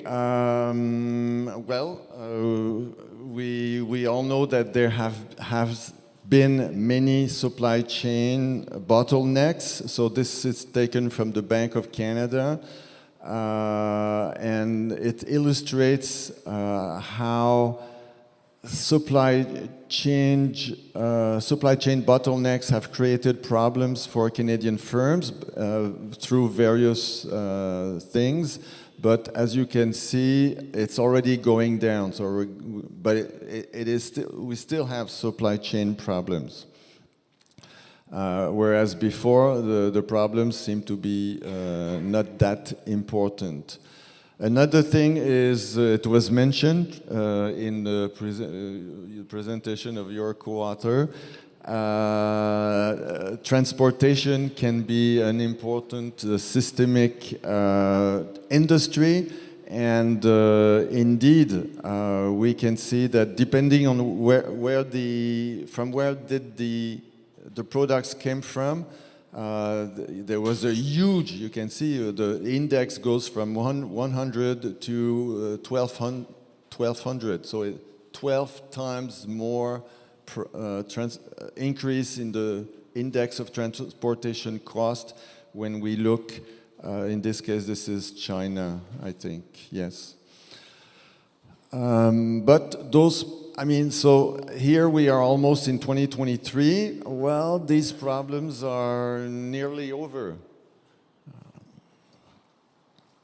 And this can explain, in particular, the fact that the rate of increase in prices is diminishing. Price inflation is diminishing. You don't need a microeconomic model to show that. Okay, this is the Canadian Import Price Index. This line, the brown line, is the import price index, and this is the value of the American dollar in Canadian dollars. And so you can see that when the Canadian dollar was appreciating, it had no impact on our import prices. No. So the law of one price does not hold. And then, we were out of luck when the Canadian dollar started to depreciate. Then import prices started to rise. So we were screwed once more. When prices should have gone down, they didn't. And when they should have gone up, they did. Okay. So what if markups take into account unit direct cost and material cost? So a number of studies have done it, I would say, properly, have taken the cost of goods sold.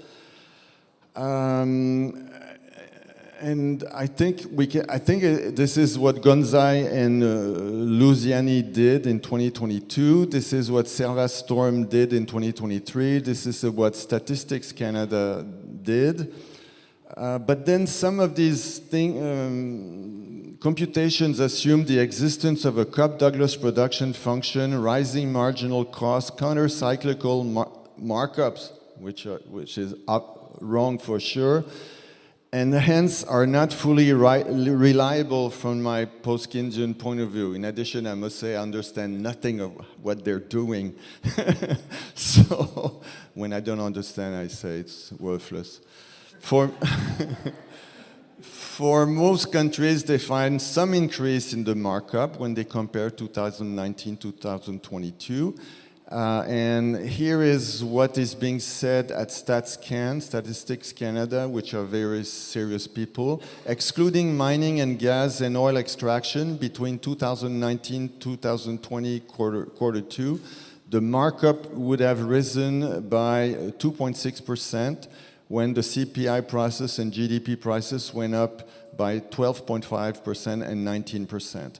So yes, I would grant that there has been some increase in markups, probably, but probably not that much. And then there was a reply by Serva-Storm to my blog, where he analyzes so this is the profit markup for private industries. So this is 220 second quarter. So it goes up quite a lot, seems relatively flat, and then goes up again at the end of 2022. Now my question, when I saw that, I thought, why is he starting from there? You know, why is he starting from 2020? I mean, I like Serva-Storm. He does all these extraordinary papers. I'm a big fan of his book that was published in 2012 with his wife. And why does he start? It makes no sense, you know, because everything is messy in 2020 second quarter. You know, real GDP went from I mean, the index is 100, went from 113 to 98. Labor productivity went from 112 to 127. And the labor share went from 103 to 110. So I just don't understand. I think maybe he can show that it went up, but not with the figure that he gives us. Okay, then there are some complexities. Okay, the pass-through, I'm going to skip it but obviously, for some products, there's a 100% pass-through. For others, there is not, in particular manufacturing goods. And that depends on whether the domestic market is the price leader or if it's the foreign firms which are leading. Okay, there's also alternative definitions of profit inflation. So again, my other friend, Nikiforos, and his student argued that if individual firms try to push back on workers an increase in the cost of materials, or at the national level, if firms try to push back on workers an increase in the cost of imported materials, there would be profit inflation. So they call this cost-push, profit-led inflation.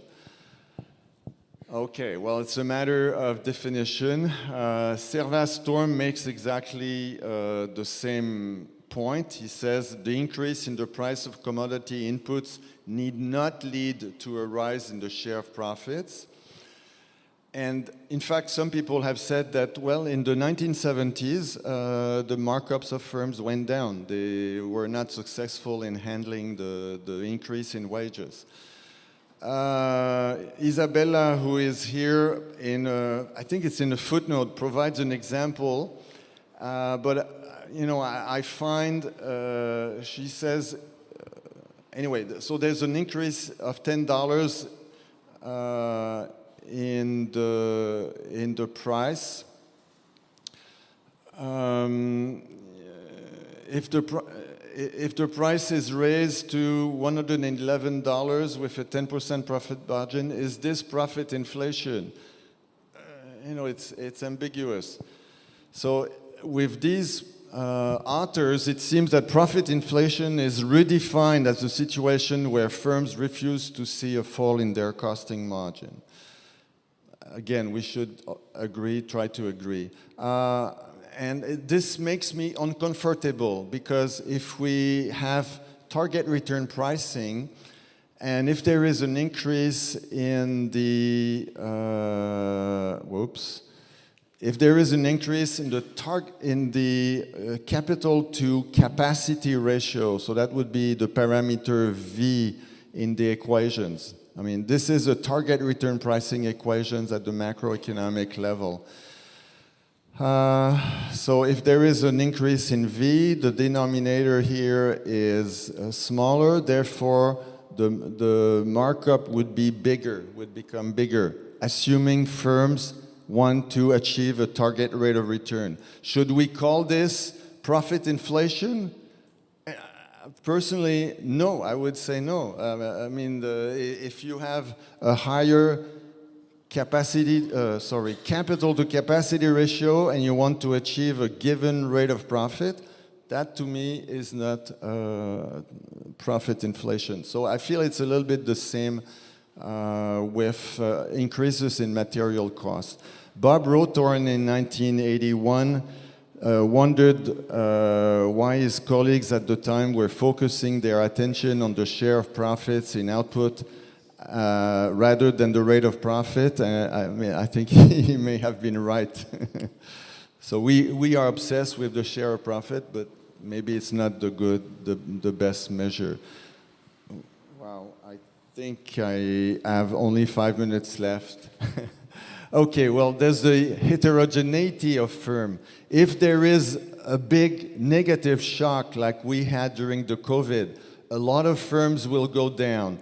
What are the firms that will fail? It will be the firms that have a low profit margin or a low costing margin. They are the ones that will disappear. The only firms left will be those with a high profit margin.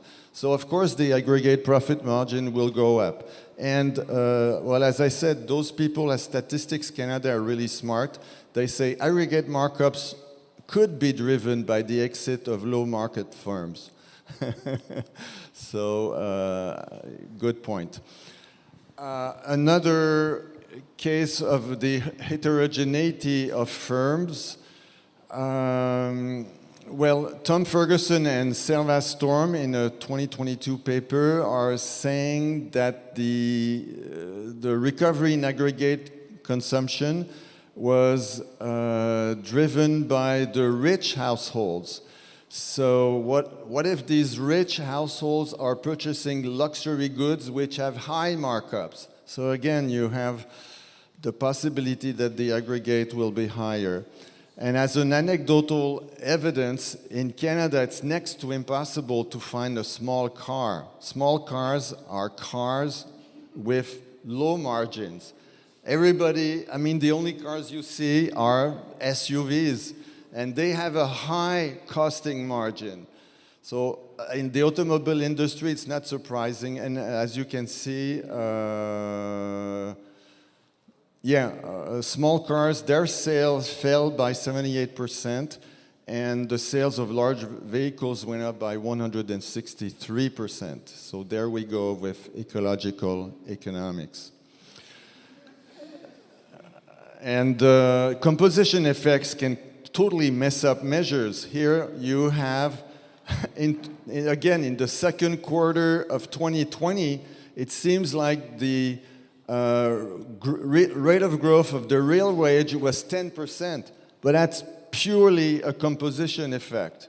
There was no increase whatsoever in wages at the time. And the heterogeneity of firms, well, there can be a change in the structure of demand. I take this graph from Yarsulik, and somebody else mentioned it before. So, right, services have barely come back to what they were in the past, whereas it seems American consumers went into goods. So again, if the markup is higher on goods than it is on services, I don't know if they really are, but if they are, then it can explain part of the increase. And there's a third thing here. Well, of course, okay, and the third one, of course, is related to the fact that if you have a country which is producing oil and gas, then these guys are going to have huge profit shares. Okay, I would say that firms, in contrast to what Isabella has been arguing, and even Louis-Philippe, firms do not wait for inflation to increase their markups. In the USA, meat companies just now have settled a lawsuit because they were conspiring to fix wages and in order to have larger markups. In Canada, just 1 month ago, bread companies have been fined after pleading guilty for criminal price-fixing arrangements that raised the wholesale price of commercial bread. And I would say another argument where I doubt that firms are changing their markups, just imagine a grocery store. It has about 1,000 or 5,000 products. What are they going to do? Are they going to start changing the markup on different products because they believe that perhaps the elasticity of demand has changed for bread rather than for fruits? Something. I mean, to me, I don't find this convincing. Okay, changes in inventories. Well, it goes the wrong way. If there is. Okay, without inflation, when sales exceed production, inventories should go down. Okay, maybe I'll skip this. I mean, that could explain also the fact that profit shares are going up, but it turns out that it's going in the wrong direction. So what happened, at least in Canada, should push profit shares down rather than up with respect to changes in the stock of inventories. However, there is the issue of inventory valuation adjustment. So this is to take into account inflation in the costs of the inputs or the cost of the products that have been produced but not yet sold.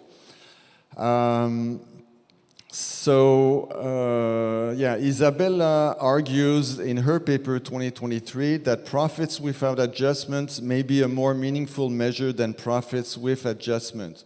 So you may wonder, why do we care about this?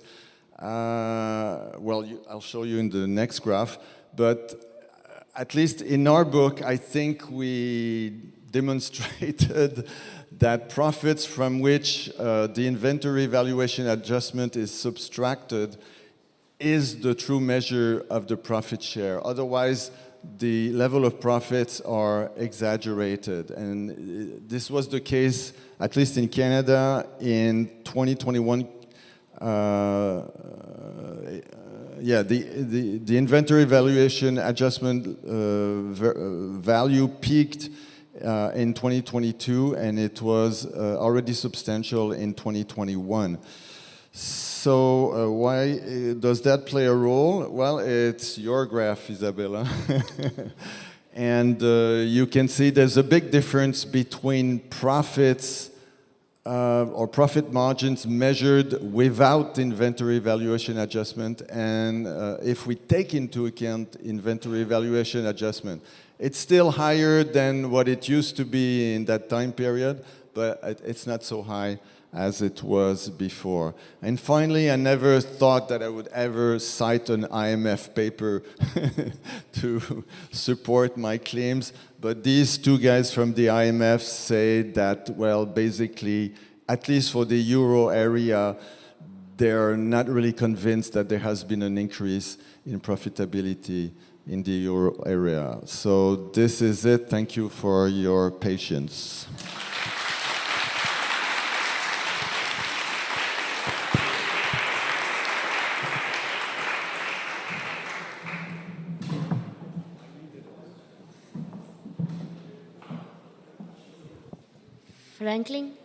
Franklin, do you want to sit here, please? So we are going to... It's just started. I can give my statistics. So now we open the floor for questions. So do we have questions? Can I just say something? Yes. I'm sure people have questions. I just want to say that I'm very much enjoying this debate. For me, debates and disagreements is how we move forward, is how perhaps we find consensus, a new consensus, new levels of consensus. So, sorry? But I think that it's a healthy debate.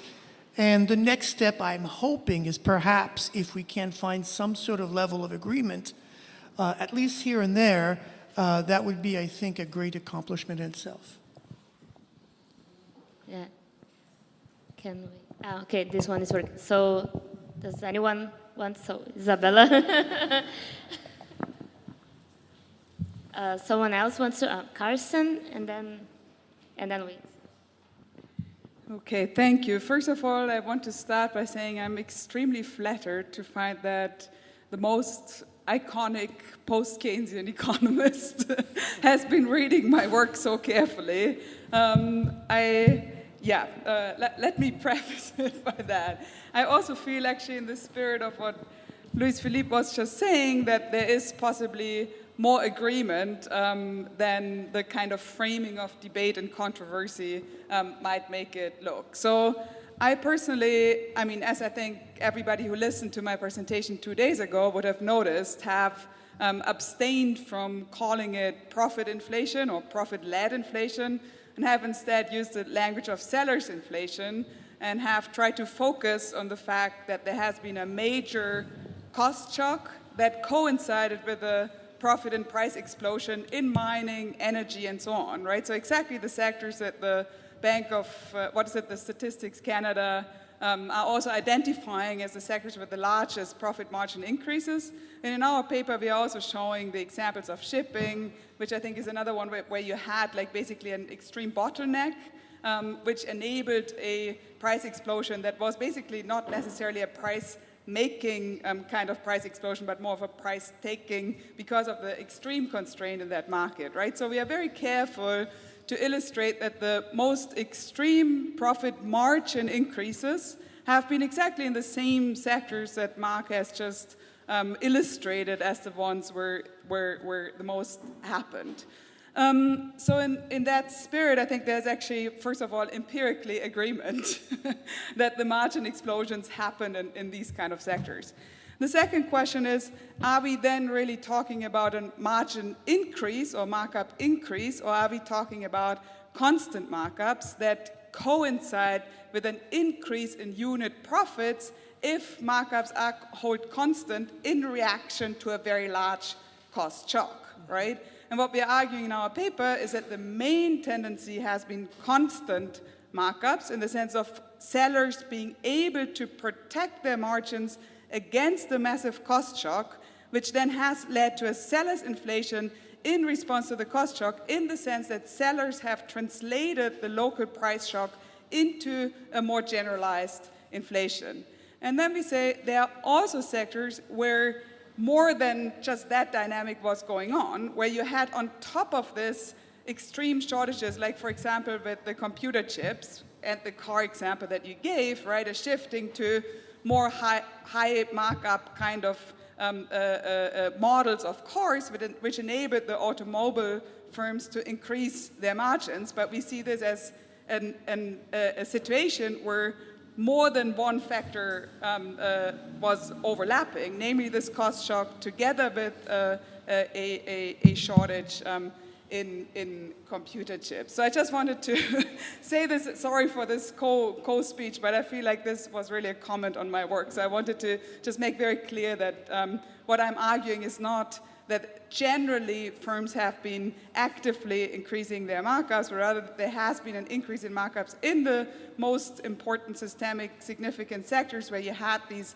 price and profit shocks as a result of the commodity market dynamics, basically, and then you had this specific reaction of the corporate sector to this kind of shock. So in the spirit of finding,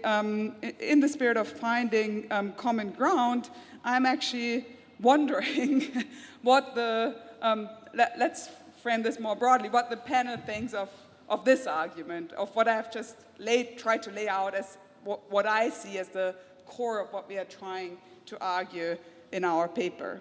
On the inventory adjustment point, what we are trying to say there is not that generally the inventory adjusted profit margins are the better measure, but in the context of shortages where suddenly inventories become extremely precious and cannot be reproduced because you have a shortage, and therefore the value of these inventories shoots up. In this kind of situation, if you use the inventory adjustment, you are kind of, to some extent, defining away the sudden temporary monopoly position that some firms acquired because they had inventories of goods that had become extremely scarce. So that's why we are a bit skeptical of the inventory adjustment in the context of the very specific constellation of shortages and scarcities during the COVID pandemic.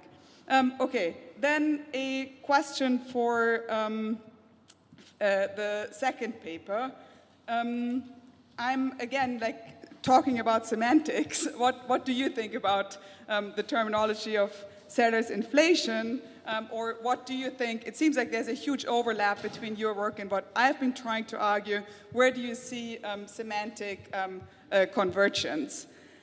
Maybe one quick comment, just because it's important for me personally. I have been attacked very violently in verbal terms by both Paul Kirkman and Olivier Blanchard, who have both been arguing as if I was a proponent of greedflation, which I'm not. And since this came up on one of the slides, and you have commented this in a very clear way, but I just want to make very sure that as a matter of fact, I'm not aware of a single economist who is arguing for greedflation. I think that this is a straw man that has been created by the neoclassicals, by the mainstream, to discredit a certain kind of work. And I think as a heterodox community, we have to be very careful in not picking up on the straw man that has been very consciously and very strategically created both by mainstream media and certain mainstream economists to kind of divide us at points where we might be united.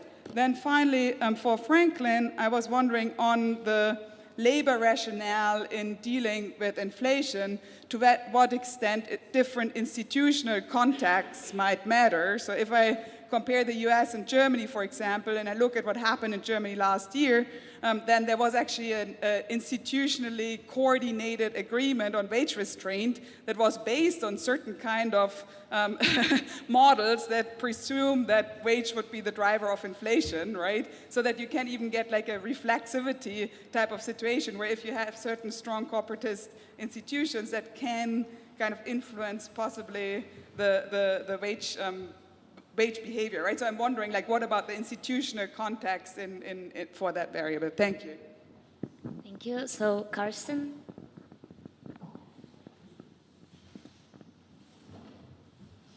Yeah, I tried to be quick. Just a quick question for Ettore. Could you explain a little bit more your microeconomic mechanism for the increase in markups? To me, it sounded a little bit like there is a certain maximum markup, and for some reason you start from below that, and that explains why markups went up. I don't know if that's the idea, but if that's the idea, I think maybe it's a little bit dissatisfactory because it doesn't really tell us why firms started from a below target markup level, say before the pandemic, and then during the pandemic they managed to achieve this higher desired markup. So I'm personally comfortable with believing that markups increased in some sectors. I think the empirical evidence is there, but I still think we need to offer an economic explanation for why this was possible. And I just wasn't entirely sure to what extent your microeconomic mechanism delivers that explanation. Thanks. I think we can take one more. Matthias?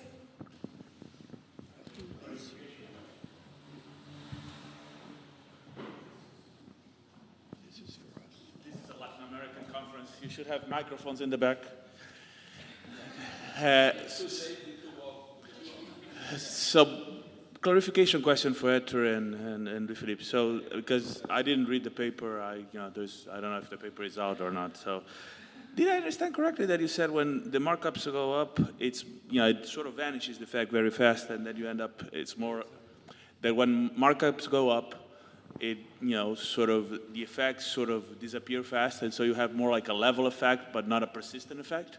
So, if you can clarify that for Marc, just the Josh Bevan's paper that everybody cites and whatnot, he's very clear that he doesn't think that it is profits that are causing it, the rising prices, but the other way around. It's the rising prices that did into profits. So although everybody uses it, nobody read it carefully on the sort of. And I'm going to be annoying with Franklin. I'm going to ask him to talk not about analytical stuff, but to talk a little bit about the semantic question. So what does he think? What does he think about this whole thing about profit-led, or I used to call it, in Argentina it used to be called oligopolistic inflation. So if you can sort of talk a little bit about the whole issue, what do you think about that? Maybe I just pass it through, and then we have a second round after the. Maybe we can go in order. Do you want to? Now, my questions are much easier than for the others. So, what I think happened in general, in a very simplified way, because I am here to beat Steve Fazzari of being the most simple, and something that he's not, simplistic, is even better than simple. There were supply shocks, many of them. The reason I didn't talk for much about what I called price supply shocks is because we have been discussing this since the 70s. There is nothing new. There's no need to. No new inflation in this sense. Now, And there was this strange new thing, which is the quantity supply constraints. As I said, it's not that the price of chips went up so much, is that there was a scarcity of chips, and then the price of things that use chips got through many mechanisms to be scarce, and then the thing.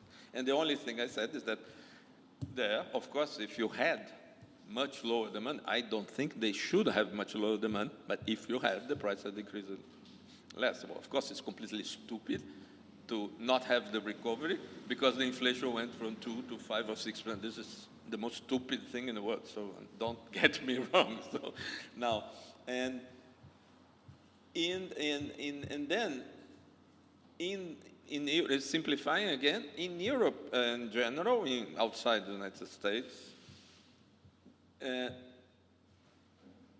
these quantity kind of things were less important in both senses, in the sense that it seems that the American logistics, etc., was worse than the others. It was a real mess. And we had very big fiscal things and transfers, etc., which is, again, great.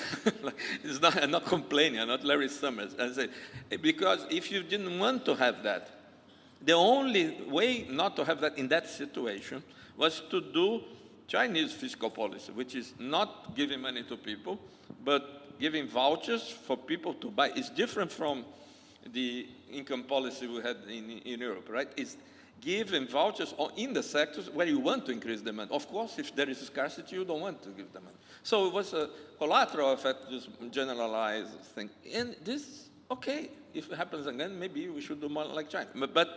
And then this, I think, is what happened in the simplified way in the product markets. Now, concerning the labor markets, the thing related to what I said is the following. I think, simplify again, maybe I'm wrong, but in the US, nominal wages started increasing, let's say, earlier, but more gradually. Because in US, labor is not organized, there are no big settlements, all those things that still have in some countries in Europe, France, for instance. But then, when the turn of Europe arrived, the increases were much bigger, because the bargaining power, even if it is much worse than in the past, is different. So again, it's important to look at the number and magnitude of wage increases. That depends entirely on the institutional setting and the political thing. Of course, that's the idea. The idea is to start from that simple thing and keep putting political institutional stuff. So that's what happened. Then the only other thing is that now I have to talk about philosophy because Matias Vernego knows I'm a semiotic philosopher and semantics thing. No, I think what I can say is the following. I don't care much about labels. He knows, and that's why he said that. But there is a question that if I think that I don't think it was profit inflation in the sense of in most sectors, the desired markups in the way macros increased in this sense. Of course, the exposed to profit margins increase if these prices of things increase. But I am very conservative in the sense that profit inflation, at least you have to start with the initial acceleration inflation with a rise in markup. Just keeping the markup is conflict inflation, of course. Otherwise, the loss of the wage will be more. But I don't have much more to say about that. I think that's all. The big problems are with them. You can answer. I have this. Yeah. Okay, it works. All right. So first, to Isabella, I actually agree with most of what you said. So the only question, the question on sellers inflation versus profit-led inflation. In terms of labels, I think they are pretty compatible actually. So and probably this connects also to the question by Karsten. on the economic rationale. I actually planned on explaining this more truly, so I skipped a bit the equation and I skipped also the discussion. Sorry about that. I thought I was running out of time. In fact, I finished early. Why M increases? So, let me give credits when credits are due. I mean, this argument, I take it from, we take it from Marc Satterfield, and I agree with what he says. It basically, if we start thinking in terms of administered prices in a kind of Ixian fixed price market, what the conventional cost push pricing procedure of all and each implies is that there is a kind of, that pricing is a kind of dynamic game between buyers and sellers. And again, this connects with the idea of sellers inflation. So what we can see, I think what we see in the data is that there has been rising corporate concentration over the last 30, 35 years, but this was, before the COVID pandemic, was associated with substantial price stability. So what the argument there for the markup increase is that when costs increased in 2020 and in 2021, the fairness constraint in this dynamic game between buyers and sellers was relaxed. So as the fairness constraint was relaxed, firms could pass initial cost initial cost push first with a 100% pass through to prices, and then in a second phase to use these cost-based price increases as a sort of camouflage for firms in allowing to increase the markup. So in other terms, firms did not only pass through cost increases to prices, but also took the occasion after years of rising corporate concentration to raise the markup. So this is the basic economic rationale for it. And I think that's it. To Matthias. No, I mean, in the entire analysis, there is not a single growth effect. It's only a level effect in the markup. Goes back to... And just to answer Isabella's question, I think it would be in the spirit of agreement, if we can agree to using... To you, Louis-Philippe, you always now talking about agreement. You used to love your... I'm getting old. Yeah, I'm getting old. And old. boring, yeah? Say something outrageous, like all you do. As much as I like debate, at the end of the day, I also like finding common ground. So if it's about vocabulary, about sellers inflation, or calling it versus calling it something else.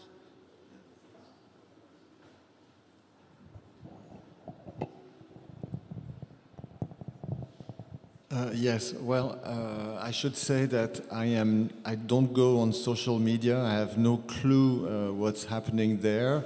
So it just happened that when I made up my mind to write the blog, I just received a paper copy of the review of Keynesian economics in which your article was. So this is why I read very carefully.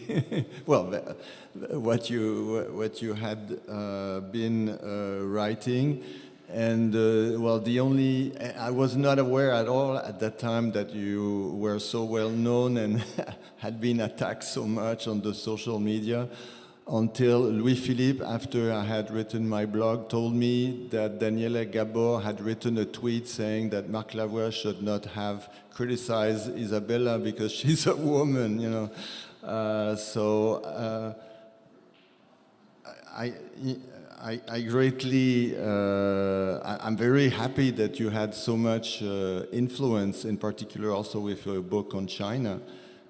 So this is great. So I certainly hope that the fact that I got annoyed with this concept of, profit inflation or profits having gone up during the pandemic has nothing to do with your work in particular. Yeah. And you know, I mean, after having seen all this these studies, probably there has been some increase in the markups besides the oil and gas industry.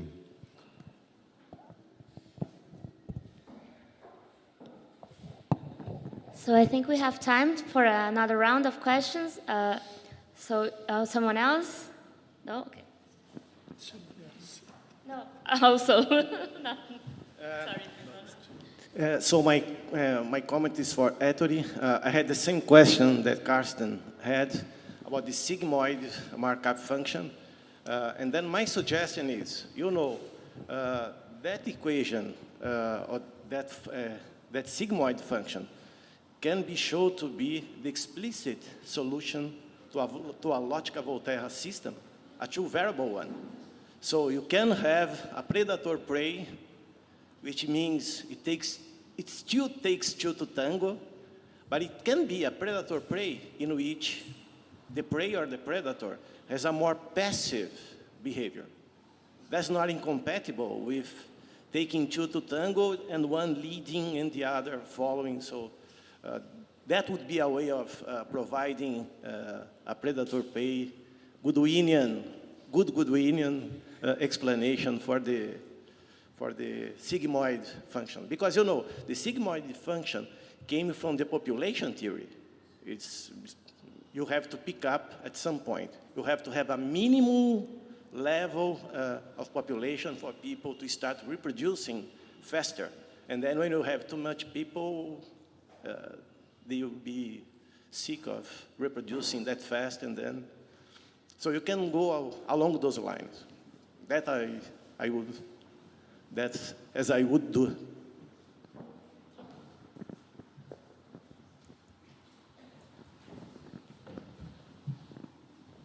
Thank you for the presentation. I have a question for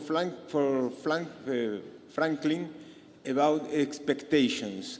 The problem is some quite empirical.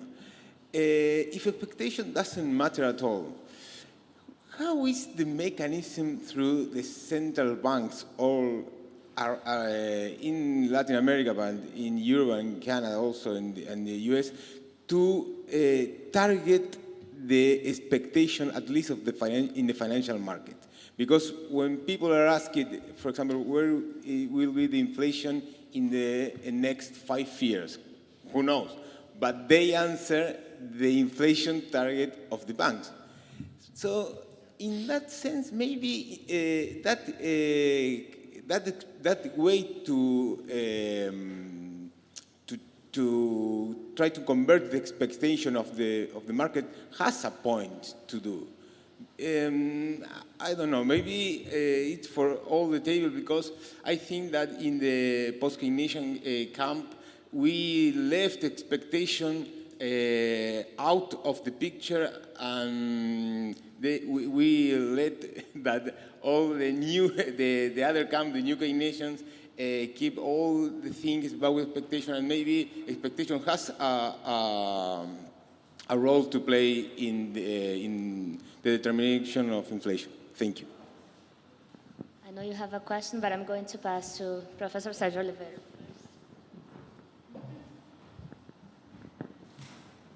Sorry. I'm sorry. I put me here. No, a question for you, if I have understood well your analysis, but there is a limit perhaps to profit inflation given by the fact that you have a maximum rate of profits. So this is my first question for you. For Franklin, I completely agree with you in your analysis. So, but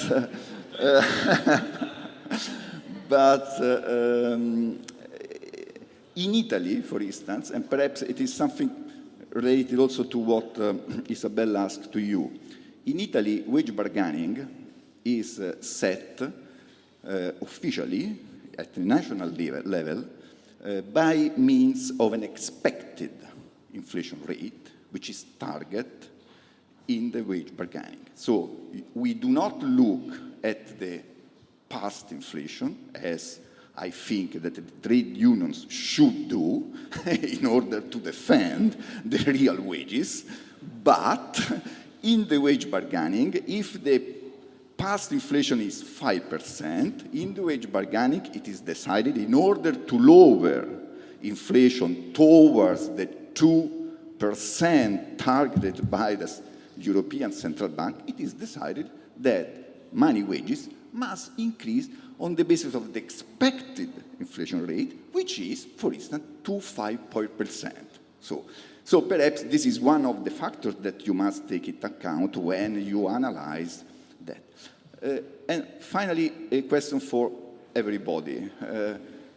I mean that in all this discussion about the profit inflation, sellers inflation, and so on and so forth, the real point is that with the worsening of the terms of trade, you have had a fall in the real wages.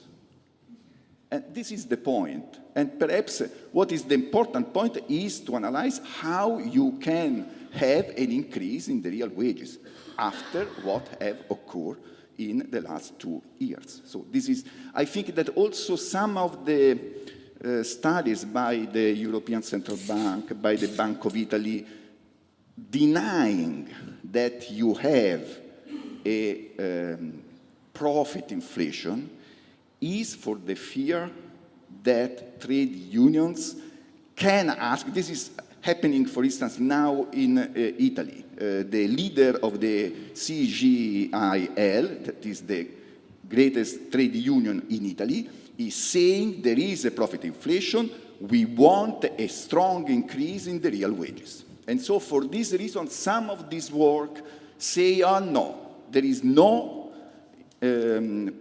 profit inflation and so on. So, but the very important point is to discuss how to achieve an increase in the real wages. So what you're really saying is at the heart of all this debate is conflict. This is what... So we have the question from Franklin, and then we can start with Lavoie. I have just a clarification question for you, Ettore. In the price equation,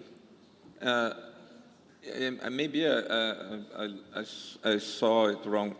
You put the, I think this is a markup administered price thing, and then there is, it looks very standard, but there is one thing that's different, is this random shock. But strangely, for me, the random shock is outside.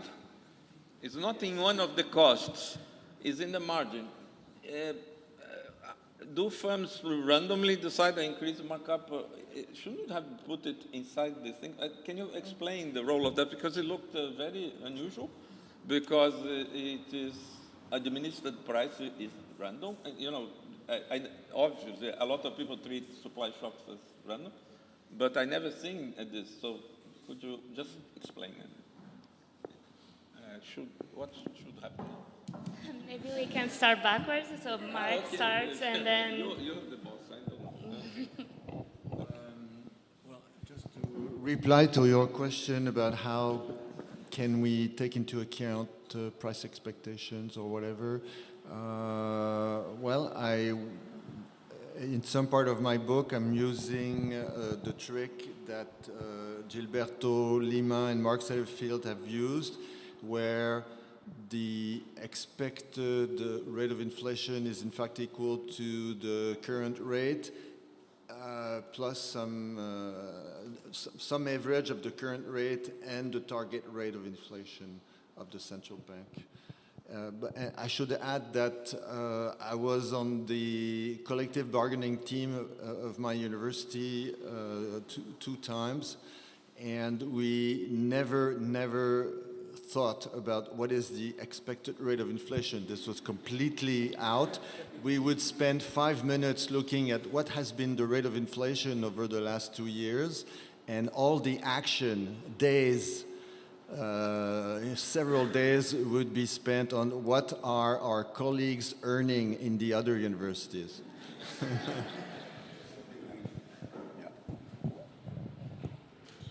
Go? All right, so I'm gonna go in order to Gilberto. On the sigmoid function, actually, the initial idea was precisely a predator-prey structure. So that's. I'm gonna think about that. In the end, the goal of having a macro explanation was to have a simple framework, not even a model, really just one function. And so that's what justifies having just one logistic function. But yeah, I agree that probably, to have a proper model, you should. Sorry? Yeah. Yeah, I agree. That's something that we can explore. On the limit to profit inflation given by a maximum rate of profit, I have nothing against it. I kind of agree. I didn't really specify anything on what was M max in our notation, but essentially I think that's a valid idea.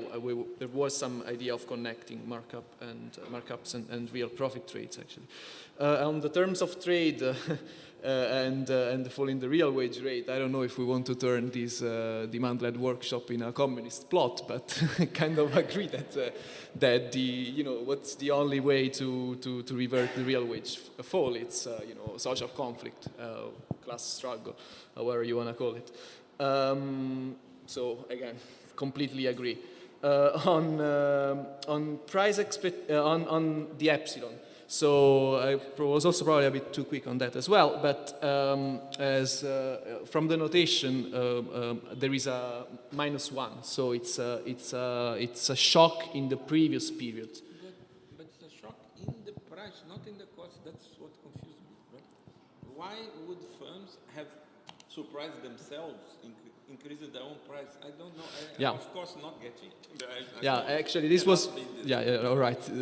To be fair, this was really underexplored because at the end of the day, I just set this to 0 and I took it out of the picture. But the idea is that you cannot mark up something that you don't expect, some random, unexpected increase. Cost. Again, I just would put inside we are arguing about the parentheses. If you put the variable inside the costs, uncertainty about costs is true. Sometimes there is uncertainty about the past. Yeah, but you will do it in the next period. You will mark up it in the next period. Cost. Being outside the cost is the markup in the thing. So you think what you mean is a delayed adjustment of the markup to the. Oh, good. Thank you. Thanks. Yes. So the adjustment will come in the next period. And that's it. Yeah, I mean that also connects with why expectations matter. I do believe that expectations do matter, but the effect I'll tend to say it's more stochastic than deterministic in some respect. I am the expectations guy, Matthias. Life changes people. First thing about. Yeah, sure. Not in my case, unfortunately. The first thing, the question about monetary policy expectation. There is an extremely interesting paper by Ray Fair, who is a very old Keynesian, American Keynesian, about, it's quite recent, saying, is the Fed capable of affecting inflation through expectations? And he made a lot of calculations. He said, no, he can only do a recession and really reduce. Why? Because all the measures of expected inflation, in the US at least, which is the country that has one, are basically a function of the inflation that actually happened. So if you don't affect what actually happens, you don't affect it. The idea of this free lunch kind of thing, a credibility thing, which was very well criticized by Stiglitz, when he said, well, some people say inflation is going down precisely because the Fed was tough without a recession because of credibility. He said, that is exactly like my dog, Wolf, that every time an airplane passes and doesn't destroy my house, the dog thinks He was him. So in this, I follow Joe Stiglitz, that there is no recorded thing. There should be, but there isn't. Why? I think these things, of course, we all live with expectations. The problem is to explain market process, especially prices, with expectations. But like, for instance, if I am a firm, in the old days, Matthias will be happy about that, Roberto Franco said that nominal markups depend on the expected cost increases and the target real rate. But expected by whom? By me, by Sergio, by him? We are in competition. It could be anything. And why? And this theory is like, well, and why I can expect, if I expect more inflation, I have higher markups, so I should expect hyperinflation. It is very confusing. There is a thing called competition, which does not allow you, no matter how much you expect, to charge more than your rival. So you get in these endless games that don't want, it's indeterminate. That's why it's difficult. On the cases that Sergio mentioned, you solve the problem by being whose expectation, because it's collective decided. I can give you a much better example of how expectations matter.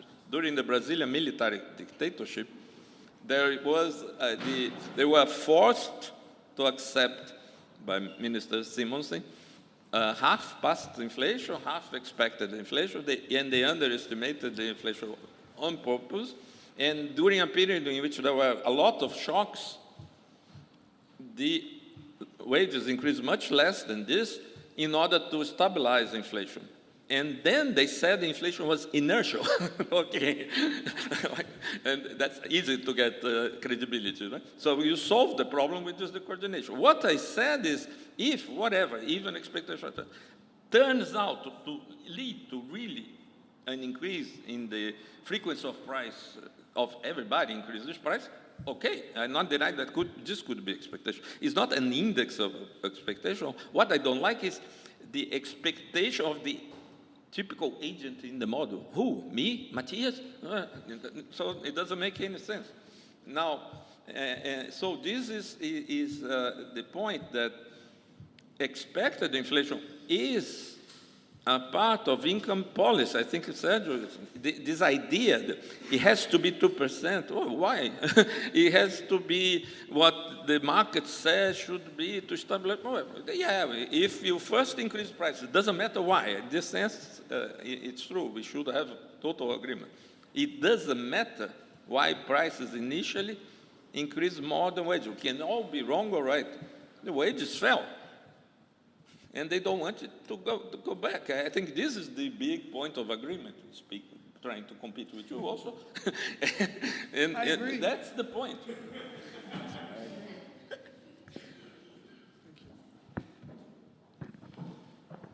So we're going to close the session. Thank you, everyone, for this productive debate. Thank you for the speakers.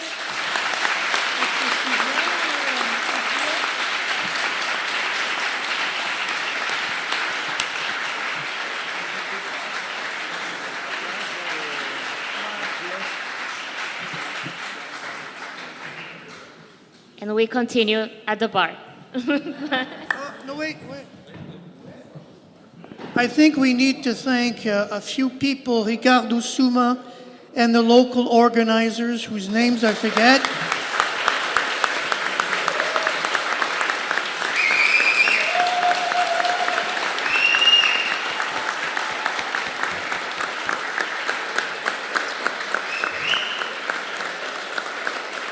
There was a very high quality of debate and of papers.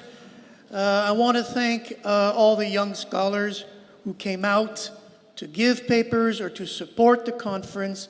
So a hand of applause to them.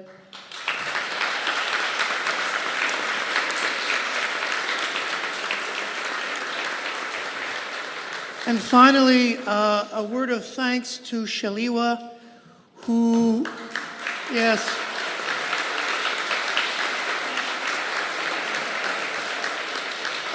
who obtained a grant, a very prestigious grant in Canada to allow for some of these expenses at this conference. So thank you, and thank you everyone.